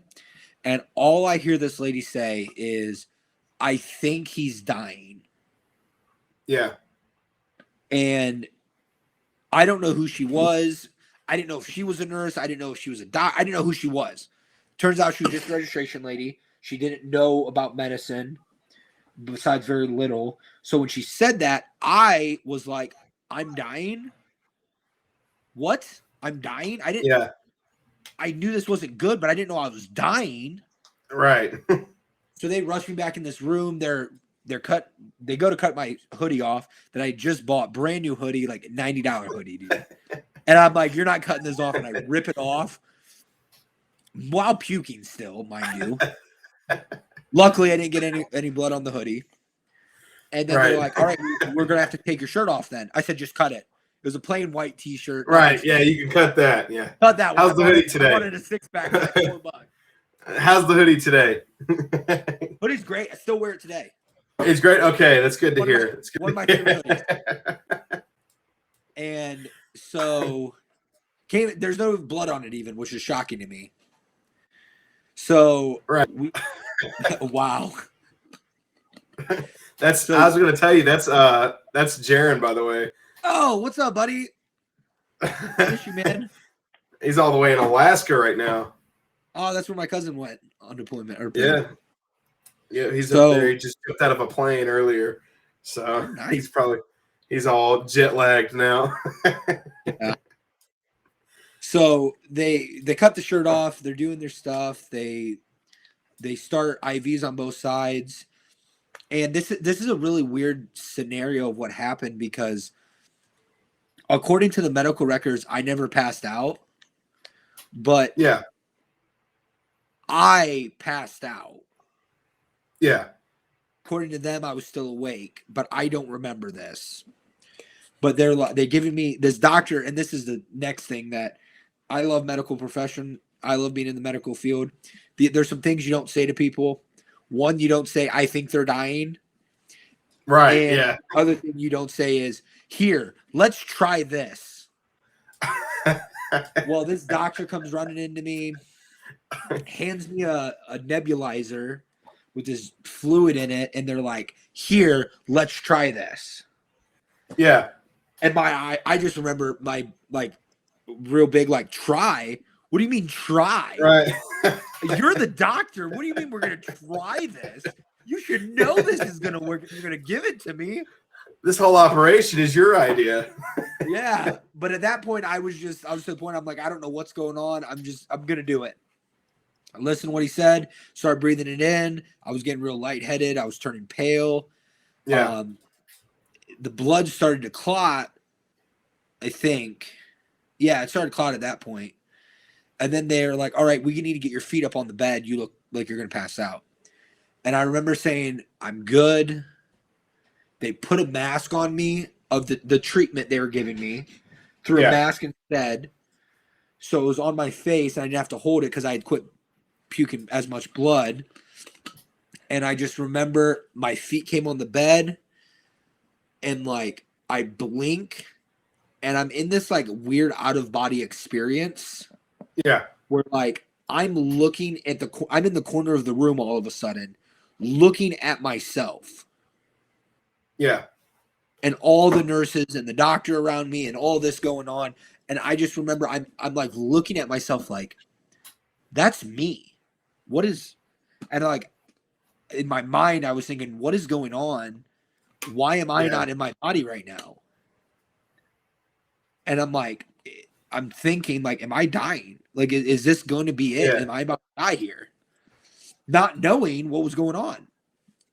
All of a sudden, it went black.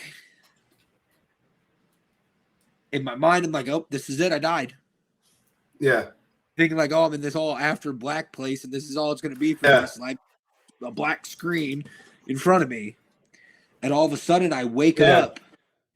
I wake up in an ambulance on the way down to Lima to the main hospital. Yeah. And I look at the paramedic who I ended up working with, and is one of the best paramedics I've ever worked with. She is literally amazing. And I looked at her and I said, am I going to die? That's all I asked. Yeah. And she was like, no, you're not. I don't think you're going to die. And I was like, okay. That's all I needed to know. Thank you. Yeah. And started going back to the same old Noah, started cracking jokes, started having fun. They had cut my shirt off, and they didn't cut my sweatshirt off, but they cut my shirt off. And we get down there, and I comment. I said, hey guys, December 17th, it's 20 degrees out, can I get a blanket? And they went to grab one, and there was no blankets. They had ran out. Yeah. They didn't do truck check or whatever it was, whatever the case was. Well, as they pull me out of the squad, it's 10, 20 degrees out. I make the comment, the guy I am, and I said, wow, my nipples are so hard I could cut diamonds right now. I need a blanket. So at that point when I said that, I realized, okay, I'm going to be fine. I'm back to cracking jokes. I'm to the old Noah. I'm not going to, nothing's wrong. Okay, this is familiar. Yeah. But to the hour and a half before that, I truthfully didn't know what was going to happen. I didn't know what the outcome was going to be. With the amount of blood I know I lost and I saw in that bowl, I don't know. I don't. Yeah. Thankfully, it's a great story. I'm here to tell about it. I was actually the third person in history that this medicine was used on in the way it was used. Yeah. So that's a pretty interesting thing for me, at least. Yeah. And it all came from this doctor that was reading an article, read how it worked in another state. It was FDA approved. It was fine to be used that way, but there wasn't a ton of research saying, yes, this is recommended. Like, this is the greatest way to do it. Well, thankfully for me that day, he had read that document, and I'm still here to tell the story about it. Right. So all that happened, and that set me back a good 2 months. I couldn't work. I couldn't do anything. I couldn't speak because it was just so hard to speak because my throat hurting. All around, it was just a very bad time. One of the struggles that went through. Some of the other struggles is just, as a business owner, you think people say, oh, your business is open 8 a.m. or just 7 p.m. or 7 a.m. to 7 p.m. You work 12 hours and you're done for the day. And that's not the case. I'd work 7, and then I would go to the gym. I would go talk to people about business and invite them in to come try us. I would be up late thinking about marketing campaigns. I would be up talking to different people, talking to different leaders about things, stuff like that. So all around, like, it's not what everyone thinks. Everyone thinks that it's you got a business and that's all you do, and afterwards it's glitz and glamour and you're living the high life. It's not the high life. It is great when you get going and you stick with it, but it's not what people think right away. You don't have that glitz. You don't have that money. You're not making thousands and thousands and thousands of dollars a month in the beginning. You are struggling. You are grinding. You are working your absolute tail off to break even. That's just to break even, working your tail off.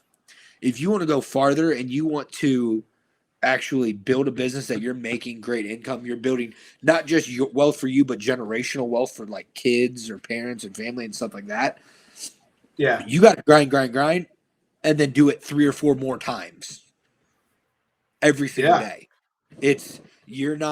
You don't get a ton of wasted time. And I'll tell you now, this is a huge struggle for some people that are family people. I'm a huge family person. I love my mom to death. I love my dad. My sisters are amazing. My nieces and nephews, like, literally are the highlight of my life. Like, I love every chance I get to see them. And for 2 years, I didn't see any of them. I would see my mom and dad at 8 o'clock at night, 9, 10, 11 o'clock at night, whatever night it is, when I would come home from the gym, shower, and then I would leave to go do more business and talk to more people. My sisters felt like, and love them to death, they felt like I was becoming a kind of absent person, and I just only talked to them if I needed something. But it was just because I was doing so much, I didn't think about anything other than business. So that was one of my big struggles, because anybody knows me knows I love my family. My family is one of the greatest things in my life. They've pushed me to be the man I am today, and without them, I don't think I would be here. But it was a struggle to try to figure out that life balance, because I'm 100% in or I'm 100% out.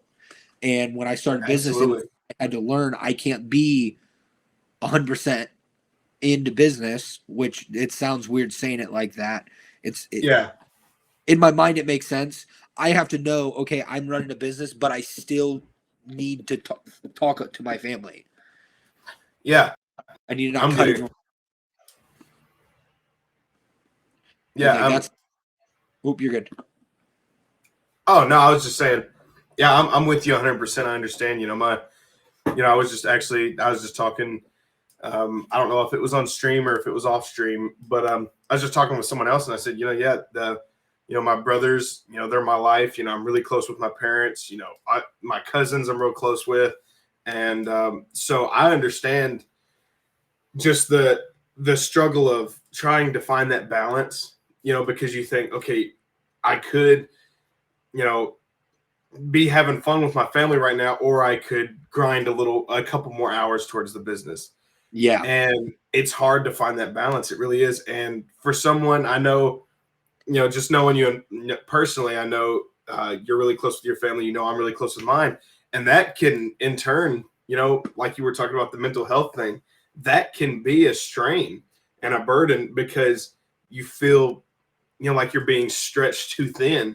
and you want to be there because you want to be there for your brother, and you want to play games with them and stuff, and then you want to be able to watch movies with your parents, and then you want to be able to make those calls and send out those emails and stuff to keep the business running.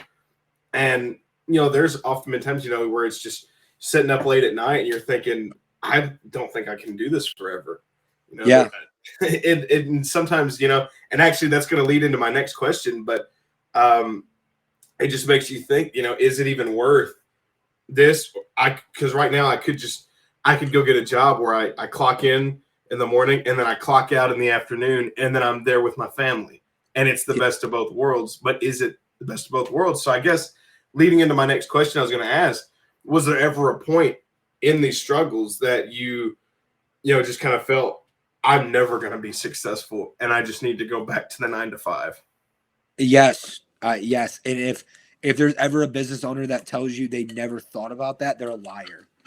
Like, yeah, business is not it's glamorized because the reward is so great of what you can get, but it's not talked about the struggles you go through.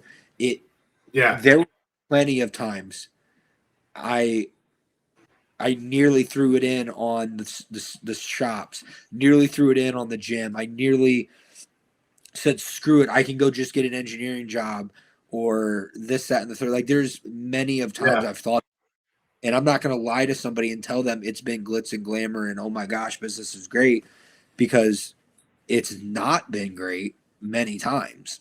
Yeah. But those nights, the next day, something always happens that makes you go, this is why I'm in business. Right. This is why I do what I do. And it's hard to pinpoint what they are, but they're always just something small. Somebody comes in, like to the smoothie shop, somebody comes in and says, hey, Noah, I'm so thankful you're here. I just fit in these pants that I could never fit in before. Yeah. And that instantly is just, this is why I do business. I do business because I get to help this person. Same kind of thing with like the gym, or just, and it's like that mental health thing that comes back to, but every time I was going to quit, I would always just say, no, I'm going to give myself another day. I'm going to give myself got to give myself another day. I can't give up on my dream yet. I have to go another day, because how am I going to look at my kids one day? And that's me. This is just me thinking to the future when I have kids. Yeah. How am I going to look at my kids and tell them, yeah, go chase your dreams. Yeah. But I gave up on mine. Yeah. So that's kind a of hard pill to swallow when you think about it. Yeah. And don't get me wrong, if you ever are running a business and you're in a point where financially it's impossible and it's putting your family at risk or anything like that, you gotta jump. You gotta go figure something out. Play it smart. Yeah. Yeah. Like one of the most amazing things I've ever heard is the biggest risk at a young age is to not take risk at all. Yeah. Because at 23, I don't have kids. I don't have a girlfriend. Hey, if there's any girls out there, just saying. We'll link the social media at the end. Yeah, link to social media. Like, I don't have a girlfriend that I have to worry about. I don't have kids I have to worry about. I have a mortgage. I have rent. One of the greatest assets about renting a house is I can just leave tomorrow. Yeah. I love where I live, but so I'm not going to do that. But I don't have any responsibilities yet. I don't have a kid that I have to feed. I don't have a wife I have to take care of or extra stuff like that. So I keep my expenses really cheap so that I can take these risks. And if they don't work out, okay, great. I'll go to the next risk. And I was actually texting one of my college football players about this earlier. I think it was last week. Maybe he texted me, and we've talked throughout football, and I told him about the businesses I've owned and stuff like that. And he asked me for advice. He said, I want to talk to you outside of season because, I want to run a business. And this kid is going to make, I hope he can hear this, and I hope he can hear what I'm about to say about him, just so he realizes this kid is going to make some impact in a lot of people's lives. He Yeah. graduated with, I think, a sports management degree or something along with sports. He wants to eventually run a community rec center, which is a great thing. And he told me straight out, it's not about the money. And it's just about giving back to the community that gave back to him. And this was his 5th year, I think maybe 6th year. He was a senior. This was his last year. I know that much. And he is going to do some really amazing things. And he texted me last week and he goes, "Hey coach, I got a question." And he gave me he said, "I need help picking my business name." Yeah. Here's 2 different names. And I told him what I thought, what rolls off the tongue, what helps with, like, if you ever decide to expand, what name sounds better, stuff like that. Thanks, I really appreciate it. Talked a little bit about business. And he told me he's setting up his first LLC for a moving company. Okay. And it was just like a really nostalgic feeling of somebody looks up to you even though you don't realize it. Yeah. Or somebody cares about your opinion on things, whether you realize it or not. He cared enough to ask me what his name of his business should be because of what he's seen I've done in the I don't want to say I've made an impact on his life because he was a very smart man. I didn't really do anything to him. He's going to be a very successful guy one day. But for me to feel like I made an impact enough that he actually cared to ask me what his name should be, it was a very nostalgic feeling. Right. Come on. It's inspirational too. When you hear someone's looking up to you, it pushes you to even go that step further because well, now you're responsible for someone else's motivation. Yeah, and that's one of the things I was getting at with go one more day. Go one more day. I told the gym. I actually just told the gym that week and signed the paperwork, and I wasn't in the mindset of I want to own another business. Yeah. I'm in school right now. Let me finish school. Maybe I'll think about it later. Maybe this. And him asking me that gave me that little, give it one more day. Give it one more day. Keep going. Don't give up on your dreams. Keep going. You're going to get there. All because, and he doesn't know that. He doesn't know that I wasn't thinking about anything else now besides just finishing school. But he, with me impacting his life, he impacted mine. And it's the same thing with you or anybody else that I hope I've impacted or I've made a difference in somebody's life. Yeah. Because at the end of the day, like, I've done so many things for people that I'll never, I don't want to sound rude. I'll never get repaid for. And that's perfectly fine to me as long as I was able to make an impact in their life. Right. I don't need to be paid for what I do, or when somebody asks me questions, I don't charge people. I don't care who you are. If you have a question about business, reach out, because I will gladly tell anybody anything they need to know for free and not be like, hey, you owe me money now. You owe me that. No, I don't care. You're selling a program. Yeah, like, I'm not selling a program to anybody. Like, you want help? Follow these steps. Yeah, no, that's not me. You want advice? I'll give you advice. And mind you, I'm not the greatest business person. I'm not going to tell somebody that I'm a multimillionaire. That's not me. I have friends that are very multimillionaire, but I've learned from them. And anytime somebody asks me a question, I will gladly, no charge, answer a question for somebody, because somebody took the time and saw something in me to help me for free. And I need to help somebody else. I want to be known as a business person that in 40 years, somebody looks at me and goes, that's Noah. He made a business by helping others. He didn't make a business by putting other people down. Gary Vaynerchuk says it the best. I want to build the biggest building in town, and I'm not going to build a building and then tear everyone else's down, so mine's the biggest. I'm going to build my building. I'm going to focus on my building. I'm going to grow my building to the biggest building. And then I'm going to go, wow, this is great. I don't need to destroy somebody else to get what I want. And that's not how that's how business is right now. It's a lot of cutthroat. People cheat, steal, backset, all this stuff. It's very cutthroat right now. And that's one thing I don't want to ever be known for, is, oh, he was such a cutthroat guy that just did what he had to make a buck. Right. Because that's not me. That is not me. And ultimately, in the end, that's not what's important. Yeah. I can't take my money to the grave. Yeah.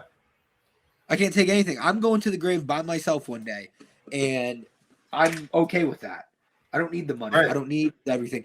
I want, though, in 100 years, which this would be amazing for me personally, is in 100 years, a 18-year-old kid can go, I get to go to college because my great-grandpa or my friend or my uncle's friend, Noah, showed my uncle how to be successful, and he built our family a generational. Yeah. Or I don't even care about building businesses. I get a phone call one day and say, Noah, I want you to be in my wedding. You took me out of a dark place when I didn't realize it. Yeah. And I made an impact. I didn't know. Yeah. And you brought it up at the beginning about me being sentimental. I didn't know that day impacted you so much. Yeah. Yeah. I knew, like, obviously I knew when you were giving the presentation or when we were getting ready for football, those two things, like, in my mind, I was just doing the right thing at the time. Yeah. I didn't know I was going to make a lasting impression in somebody. And we do it all the time, but we don't realize it. Yeah. Like, yeah, it's a big deal too, you know, because it can go either way. Yeah. You know, had you have, you know, come up to me and be like, hey, get over it. We got a game I need your head in the game. Yeah. 5 years later, now I wouldn't be looking back on that going, oh, you know, he touched me so much. I'd be like, wow, this guy, you know, doesn't care about anybody but himself, you know? Yeah, exactly. And so it can go either way. And, you know, I think that's something that people need to keep in mind is that, like you said, we do it all the time. You know, every decision we make, somebody's watching it and somebody's getting impacted by it. Even if we feel like it's just, oh, this is just me, you know, it's not going to affect anybody else. Somebody is watching and being impacted. And in 5 years from now, what are they going to say? Are they going to say, like you just said, I want you to be at my wedding because you made such an impact on me, I wouldn't be here today? Or are they going to say, oh, I just saw that Noah guy needs help, I'm going to block him so I don't even have to see his request for help because of how he treated me 5 years ago. Yeah. So, you know, it's important. And a lot of people, you know, they don't think about that. They think about the here and the now. And there's a lasting effect with everything. It's a ripple effect. And I can't tell you, and I'm not going to lie, I wasn't always a great person. I don't say I've ever done anything too catastrophic, but I wasn't always that to everyone that I should have been. There were times I saw people struggling, and originally I didn't say anything, so I just walked away and didn't go up and have that conversation. But now I'm kind of taking on that new style of, if I see you're struggling, I don't care who you are. And I have plenty of friends that will say, oh, dude, Noah's so annoying. He's always asking if I'm okay. Yeah. He's always asking if I'm okay. Are you okay? Hey, man, what's going on? How you feeling today? Just because I can see they're upset. Yeah. Can see they're visibly upset about something, but they don't want to talk about it. So sorry to all my friends out there that I ever say, hey, are you good? You okay? Are you fine? Because sometimes I see something in you that you might not notice yet. Yeah. Eventually they come out and say it. Yeah. Well, I mean, and that's the case too, you know, when, you know, unless you're, you know, a lot of times, you know, they say you can't see the forest for the trees, you know, looking inwards, you know, it's sometimes it's hard to see that there's anything wrong with how you are. You know, maybe you're comfortable with where you're at. You've been living with whatever mental struggle or burden or whatever, you had it for so long, it's just become, you know, the daily routine. And then somebody like that, like you, comes along and they say, hey, you know, what's going on? You know, it's because, you know, you're on the outside looking in. Sometimes it's easier to see those things. Yeah. And that's the thing that, like, I've had numerous conversations with people, and when I really want to get to know somebody and I can see something's really wrong with somebody, I do this sneaky little thing, and it's real stupid. And I'll say, hey, hey, how are you doing today? And everybody's response is always the same. I'm good. I'm fine. Living the dream. It's going great. Always the same response. I don't care who you ask. Very rarely do you have somebody that you say, "Hey, how's your day going?" "Oh, my day's going terrible. This is what's going on. I'm so stressed." It doesn't happen. So I would always, with a few people, I'd be like, "Hey," and this is actually how I met one of my business partners that was a really close friend. He walked in and I said, "Hey, how's your day going?" Could tell something was going on. First time I had met her. "Hey, how's your day going?" "Oh, it's going good." I'm like, "No, like seriously, how's your day going?" And it's something so stupid and simple, but it just made the biggest impact. And she ended up sitting there at my smoothie bar for 4.5 hours. Yeah. Just letting everything out. I was a complete stranger. She didn't even know I didn't even know her name. She didn't know my name. I didn't know her name. She just came in, let it all out. Because I showed that I give a shit. Sorry, bleep that. I showed that I cared. I showed that, like, okay, you can say you're having a good day, but I can tell you're not. How is your day actually going? How can we try to help you? Yeah. And that is just one of the stupid little things I've learned, that you do that to somebody, and either one, they're going to look at you like, "Well, I just told you my day's fine," or you better have a few hours planned out, because they're gonna open up about some things and struggles they're going through. And to me, it's great because I love helping people, so I do it all the time. Right, and you got to be willing to sit there for the 2 hours too. Oh, I don't care. Some people 2 hours or 12 hours, I'll do it. There's some people, they're okay for the first 10, 15 minutes, and they're like, "All right, let's wrap this up. I've got things to do." Not me. I've had phone calls. Literally, I'm not kidding you. I've had phone calls. "Noah, I need you here. I need somebody with me." And I've canceled the rest of my day. Yeah. Canceled everything. Don't care what I have going on. Nothing is as important as being with that person at that moment when they need someone. Especially because if somebody's willing to open up and say they need you, they really need you. Yeah. They really need you. So that's one of my things. Yeah. Well, so obviously you've lived exciting. You've lived a pretty exciting life so far. It's safe to assume you're not going to slow down anytime soon. No, we got it going. I was going to say, so just anything you're working on at the moment that you'd care to indulge us with? I've talked to my parents about this, and they're not real happy. Well, my dad doesn't care regardless. If anybody knows Terry is a phenomenal man, Terry Bear, lovely guy. Doesn't care about anything. Whatever you want to do, Noah, do it. Have fun. I don't care. Yeah. My mom, on the other hand, is the worrier, and I've decided, talking with my coach, I'm going to see how the rest of this month goes, but I'm fairly about 99% confident March 19th I'm going to have another MMA fight. Yeah. Okay. Yep. It's going to be close to my hometown. It's going to be exciting. We haven't really released details about it, so I can't really say much. But that's coming. So I'm going to be training real hard for that. Trying to get a hometown or a win in my new hometown, I'd say. So that's going to be exciting. On top of that, I got a few business things that are in the works. Probably 3, I think, right now that I'm in the middle of working with. That we're going to kind of not count the chickens before they hatch yet. So I'm not going to go too far into detail. But if these work out, I'm going to be able to make a huge impact on a lot of people. Yeah, and help a lot of people. Absolutely. So there's that. That's huge. Finishing up school. I'm going to be the first one of my siblings to graduate college. So that's going to be exciting coming May. Yeah. May that happens. Coaching college football. It was not something I ever thought I would do. And now going down this road, I'm excited for what the future holds. Right. Kind of stay around, learn the game in a different way, and maybe eventually take that back to a high school and be a head coach someday. Absolutely. Other than that, the future's bright. I'm trying to bring as many people as I can with me on that path, though.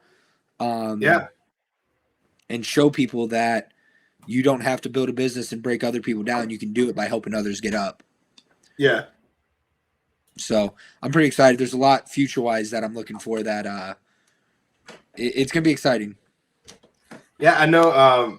I had another question. I had a question I was going to ask next, but you brought up the MMA, and it reminded me that I wanted to talk to you a little bit about that too. So that's been kind of one of the quieter parts that we've had going on in between us. You know, where I'm a big boxing guy. I love boxing, and I've told you in the past, and I've talked with just some other people how I'd like to get into the boxing scene, and I've watched you box, and I plan to go to this MMA fight.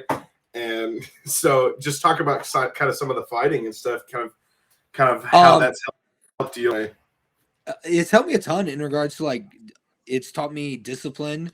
It's taught me how don't get me wrong, I've always been a hard worker, but it's taught me when you're working hard and you don't feel like you're going anywhere, you're moving somewhere. Because when I first started, I did a boxing fight.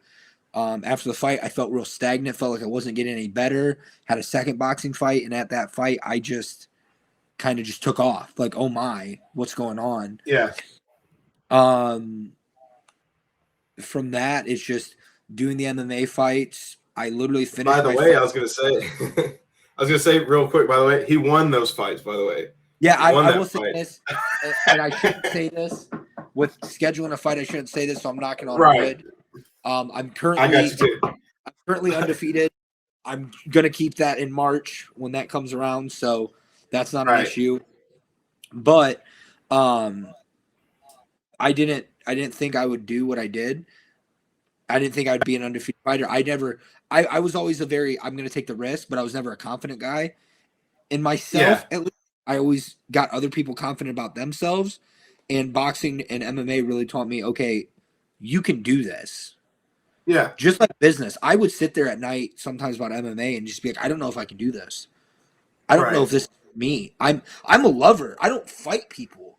And all of a sudden that first bell rang in that first fight. I was a different person. Second bell, and then the MMA fights, and I was a completely different person. So it was a pretty cool time. Taught me a lot of discipline, hard work, just the daily grind of just day in and day out. With fighting, your day in and day out grind. And you never see that reward until fight day. Yeah. You're grinding for this thing that you're like, I don't want to say hope. I know I'm going to win because you're locked in the cage with me. I'm not locked in with you. You're locked in with me. So that was that was a little confidence shift I did. But you're grinding for something. You don't even know what's there. You don't know what's at the end of that tunnel. Yeah. Am I going to win or am I going to lose? But you don't see the reward. Like in business, every day you see the numbers. Every day. Yeah. Versus fighting, you don't see that. It's real great. Everybody wants to be a fighter. I think Mike Tyson says it. Everybody wants to be a fighter or everybody wants to be a gangster till they get punched in the face. Whatever the saying is. Yeah. Yeah. And it's true. Everybody wants to fight. They show up. we're going to fight. This is great. 2 months down the road, they haven't had a fight. 3 months down the road, they haven't had a fight. They're starting to lose interest. Yeah. 4 months, 5 months, and now they're gone. Yeah. Gone, don't train, don't do anything fighting. And you're kind of just like, what happened? And it's because they don't understand that concept of you are literally working for something that you don't get the reward for another 6 months. Yeah. Yeah, and I heard that, most fighters, they don't fight but twice a year most of the time. Yeah. Yeah. I have a buddy. 1-2 fights a year. Yeah, I've had a buddy who's fought 8 times this year. And that's the most 8 or 9 times. And this is the most I've ever heard of. And that's crazy. Yeah. Yeah, he's constantly having a fight. And he just went pro. He's going to be a hell of a fighter. And all this, but you don't see that reward right now. You see that reward in 6-7 months at your first fight. Most people can't wait long. Most people don't have the patience for that. Mind you, I'm a very impatient person, so it's hard for me too. But I know that's what the goal is. Right, and that's when it's important to surround yourself with people that are, in a lot of cases, that are already there. So you have a tangible, you can see your goal right in front of you. Like, this guy's living what I'm striving towards. Yeah. And mind you, and I'll say this: I don't ever want MMA to try to be a career. But I'm not opposed to fighting and seeing what it's like, seeing how it goes, and just having fun with it. It's something I enjoy. Yeah. And so, kind of a little more on the lighter side, less of the technical. When you're getting ready to fight, what's kind of your pre-fight ritual? You have anything to get you pumped up to get in the cage? So I'm kind of a let loose guy all the time.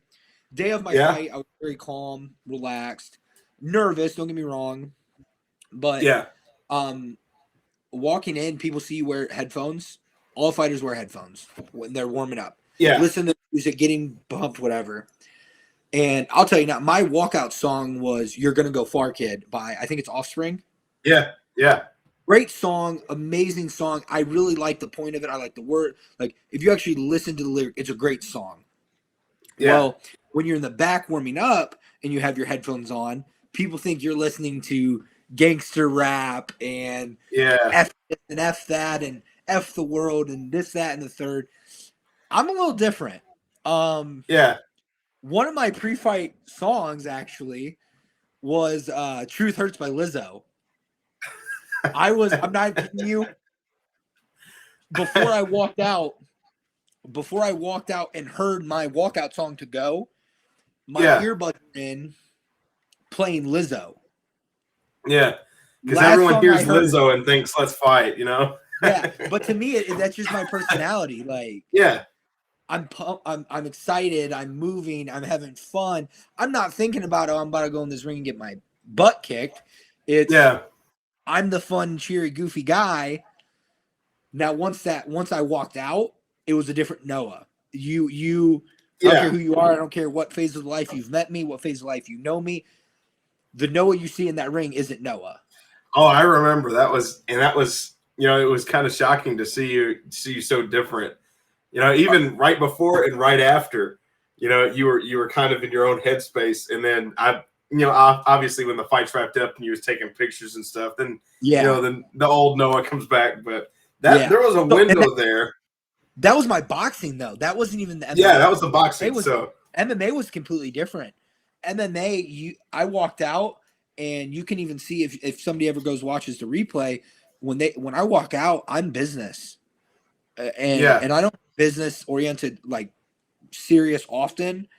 But when I walked out, it was business. I'm here to do a job, get this done, and get home. And I'm gonna get home in one. And you're not. In the fight, the first my debut guy, he very cocky, very the good guy. Now I talk to him every once in a blue moon, but somebody just texted me that's watching the podcast. Oh, what's up? What's up? Anybody watching? How you doing? Hey, Trent, love you, buddy. So Trent, is that Trent? We know. Oh, what's up, Trent? It's been a while. So when I walked out for that fight, I meant all business, and he was guy I was fighting was very cocky. Put his arms behind his back, just all around acting not like me, not like how I am. Yeah. So I just did my fight, did what I was supposed to do. I ended up winning with a TKO, and it was a good time. And after the fight, went right back to that goofy Noah. But some of the people that were in the crowd that knew me were like, dude, I don't know what it was, but you flipped a switch. Yeah. That Noah that we just saw was not the Noah I know right now. Yeah. and it was just it was such a funny thing to say. Yeah. Because like you see me as the goofy, everybody does. It's the goofy Noah. I'm the shake guy. I'm fun guy. And then you see me do those things and you're just like, that's not even him. Right. Like, you got the wrong Noah. Like, or did somebody like shoot his puppy or something? Like he's mad. And I don't get mad often. People don't see me yell. Any football player I've ever had knows that I don't yell. Yeah. It's not I speak loud, but that's because I'm a loud voiced guy. I think my ears are clogged or something. Yeah. I'm not a doctor, but I don't yell at people. There's no Yeah. point. It doesn't get anything across. And that night was a little different. And I'm hoping March 19th is kind of the same concept. Yeah. You have to slip me some tickets or something to that because I'm definitely trying to be there. I'll be right.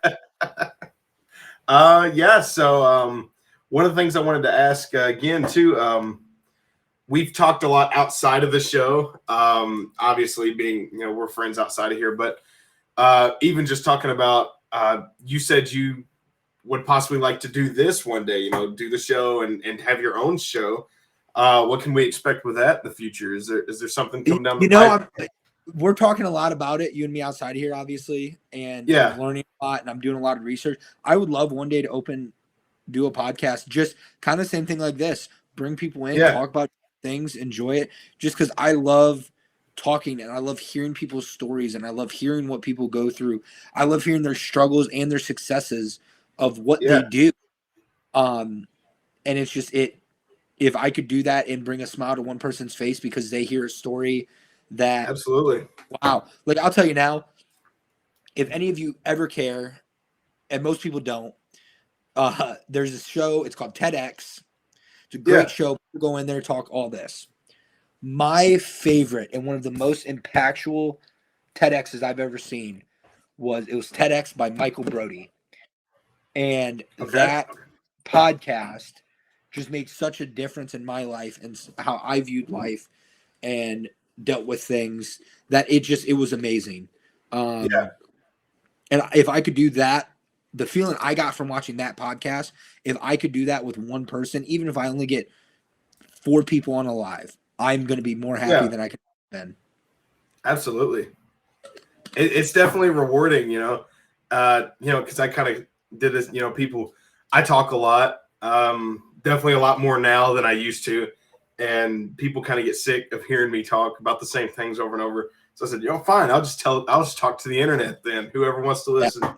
And it a little more nuanced than that, but and it's been fun, and obviously, like you said, sometimes you get 5, 6 people on at a time. Sometimes you get 12 people. Sometimes you have 2, but it's either way, it's therapeutic. Because you can get on here and talk. Like, obviously, I have this show, and I have the Monday show, which is the one where I talk about movies and filmmaking and stuff, something I'm very passionate about. And it's therapeutic. So, yeah, if I encourage you, man, if you want to start this, jump in, both feet in the water, which I know you're not going to, there's no hesitation on your end. Yeah, I jump. Drop me out of the ocean. Out. I'd love, and I'd love to collab with you on yours too as well when you get that going. Yeah, for sure. You'll be one of the first people I bring on. Absolutely. I'm looking forward to it. No, I'm excited. What did you have? I was going to say, did you have anything else you wanted to leave anybody here with? We're almost at 2.5 hours. It doesn't feel like it. Yeah. But I don't know. I'd say my biggest thing is just go out and do it. Don't care what anybody else says. Don't think about what people are going to think about you if you decide to do a business and it doesn't work. Or because one of the greatest pieces of advice I was given, because I was always saying, like, what if it doesn't work? What if it doesn't work? And one of my mentors that opened one of the first smoothie shops with told me and looked at me straight in the face and said, all right, great. What if it doesn't work? But what if it works better than you ever expected? And you can live the life of your dreams now. Yeah. And I was just kind of like, yeah, you're right. Like, what if it does work out? You're right. Like, this isn't just about me anymore. Right. This is about generational stuff. So I'd say that, and it just dive in, do it. If you're going to do it, go full force, make sure it makes sense. Ask somebody that you think is kind of a role model to you, or ask somebody that you really, I don't want to say adore, but you look up to, and to ask what they think. Like, I'm constantly asking people, hey, what's your view on this? What do you think about this? Like, just because I want to make sure that I'm doing what I think is right. But on the flip side, I don't care. I'm going to do it. Absolutely. And I don't know what you think or what anybody thinks about it or what they view me as if what I do. And then the flip side, if you are struggling mentally, I don't care who you are, I'll give you my phone number. I will give you my Snapchat, I don't care if you want to email me, get a hold of me or get a hold of someone that you can trust. Yeah. Because again, I would rather listen to you vent at 3 a.m. than listen to your eulogy at 3 p.m. Yeah. Yeah. So, That's some good words, man. Yeah. And to anybody listening, this is, obviously this show, it's fun. We goof off, Mondays we talk about movies, and then there's gaming all throughout the week and stuff. But yeah, the avenue's always open. I'm with Noah. We've lived a lot of the same struggles, and then we've had a lot of different struggles. But one thing we're together on is we have had struggles, and we're more than willing to talk to anybody about it. Anybody who needs that, because everybody needs somebody. And we're here for whoever needs us. So yes. I can't say yes enough about what you just said. Yes. Everybody needs somebody. Just talk to somebody. I have people that I barely know that call me when they need something because they need help or they're not doing well mentally. And I don't know who it is. I'm on my way. I'd say one of the final things is just kind of go out, explore, do what you want to do, be who you want to be. If your dream isn't to own a business one day, but your dream is to work that 9 to 5 like you know how to. Absolutely. Raise your kids, have a good life, and enjoy it. Like, you don't need to be a business owner to have a great life. I know people making $30,000 a year, and they're living life, and they're coaching their kids in sports. And I know some people that have made millions and don't enjoy life. So absolutely, don't just look at the money, but if that's something you want to get after, do it. And just raise the bar. That's one of the quotes that I hear all the time, and I actually have it on a big printout in my room, and it just says raise the bar. That's all it says. Yeah. You're struggling, raise the bar. Raise the bar of your standards, raise the bar of what you expect out of yourself, and you'll completely change where you'll be in 5 years. Yeah, absolutely. Yeah, no dream is too big and no dream is too small. Yeah. So y'all can sew that on a pillow because I just come up with that. So I've heard that somewhere. I'm about to say I probably subconsciously just ripped that off, but I feel like I just come up with it, so I'm gonna stick with it. We'll accept yeah, man. Anything else you want to add? I'd say stay in your own lane. Stay in your own lane, work on what you got to do, and get going right. We're all playing the same game of cards, but we're not giving the same hand every time. So don't get sidetracked and focus on other people. Focus on yourself and focus on your personal growth. You can't be confident running a business. Can't be confident doing anything in life if you're not confident in yourself to begin with. Absolutely. Wise words, my friend. I try. Hey, you heard it here, folks. Noah, it's been an absolute pleasure. Have you on any social media links or anything you want to drop, so people can follow you? Yeah, here, you can follow my goodness. I gotta find. I don't even know. People can add me on Snap. I Snapchat a lot. I send a lot of Snapchats out. It's literally NBABCOCK33. It was my first football number when I first started. You can follow me on TikTok. I think my TikTok's Noah Babcock 5. Follow me on Facebook, Twitter, anything you guys really want. He tagged me on Twitter, so you can just follow me off there. I was gonna say we're live on Twitter too, so anybody who might be watching from Twitter, just go. I retweeted his tweet, so you can follow him off of that, or you can find the tag. So yeah, perfect. All right, you can keep going. I didn't mean to cut you off. You're good. I thank you for that because I didn't know that. I'm not gonna lie, I'm not a social media guy. Don't get me wrong. I don't post a ton because I like to say I like to just kind of do my thing and then eventually drop the bomb on people. Hey, I'm doing this, and people are like, Well, literally Where did this last come week. from? Yeah, what is happening? Where did this come from? Yeah, You've been absent for months on social media, and then all of a sudden this. yeah, So I really enjoy that part of it. Reach out to me through DMs on anything. I don't care what it is. Always here to talk. I don't care if somebody wants to call me and talk about coaching college football or cats. I don't like cats, but I'll talk to you for hours about cats. If you need me to talk to you about right. cats. Yeah, it's a blessing and it's a curse. Yes. I feel that. I have to have my hood up and headphones in when I go anywhere. Right. Otherwise, I talk crap. Yeah. So I guess that's really all that we had planned for today. You know, obviously we were talking earlier, just messaging back and forth, talking about rabbit trailing, and I think we did a good amount of that tonight. I mean, the notes that we had were just a little short little thing of notes, and we've stretched that into 2.5 hours.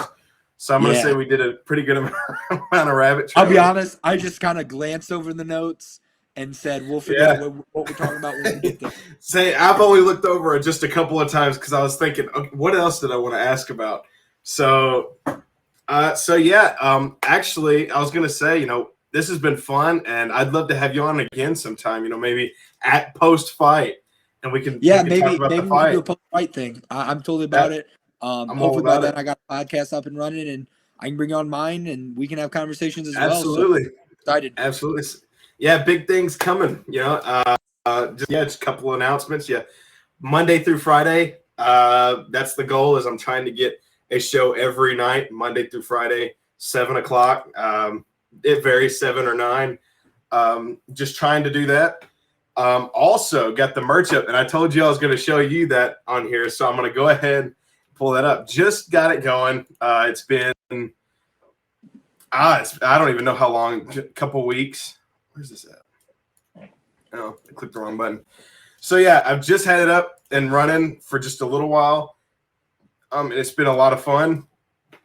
I'm looking to get my own stuff right now. I know you mentioned if you would have known.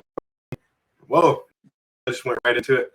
I know you mentioned if you known about it beforehand, you'd have come on here with one of the stream shirts. I would have got you in space, dude. So yeah, you in space is gonna be right across my chest. Oh, yeah, there it is. So yeah, here's the T-shirt. Got the Quee Tee. Is that one there? Obviously, a play on the name. The Quee Tee. It's my profile. Me in space. Obviously, the name right here. The Quee shirt, Mark 1. That's that one there. Got the hoodie here. It's loading in. There's the hoodie. Different colors and stuff. This would be one of those hoodies that you'd tell the doctor not to cut. Give me a second to pull it off. You're not going to cut this hoodie. So you ain't cutting that hoodie. I get that hoodie. You ain't cutting that off. Right. Right. That's what this is right here. That's this. Let's see. Got the bro tank. That is a special request from Mr. J Holland 41 that was in the comments earlier. I think he's still watching.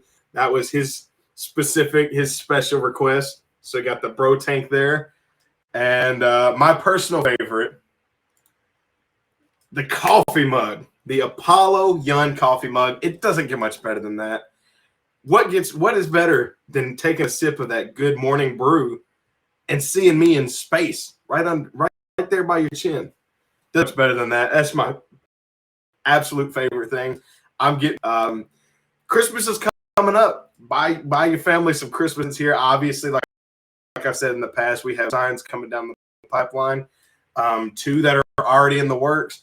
1 that I'm still getting an idea for, and many more in the future. But obviously, this one's my favorite at the moment. And then we got the phone cases too. I guess I got the phone cases as well. So yeah, big deals there.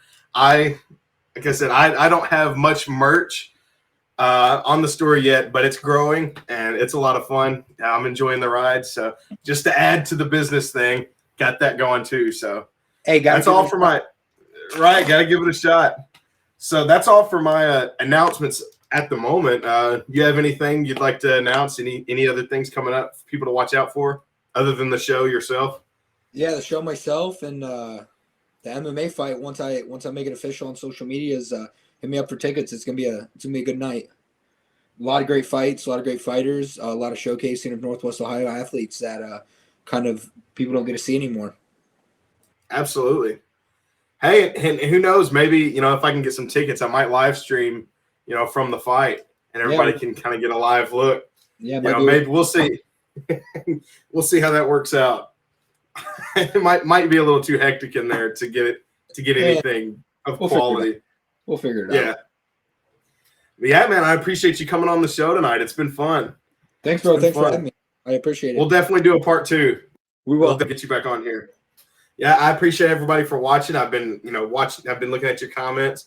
Obviously, some of them I didn't want to just speak out and answer and interrupt, but I have been reading your comments. I've been watching, and I appreciate everybody who does watch now or who might be watching in the future, because I know most of my views right now come after it's already been posted. A lot of people watching it not live.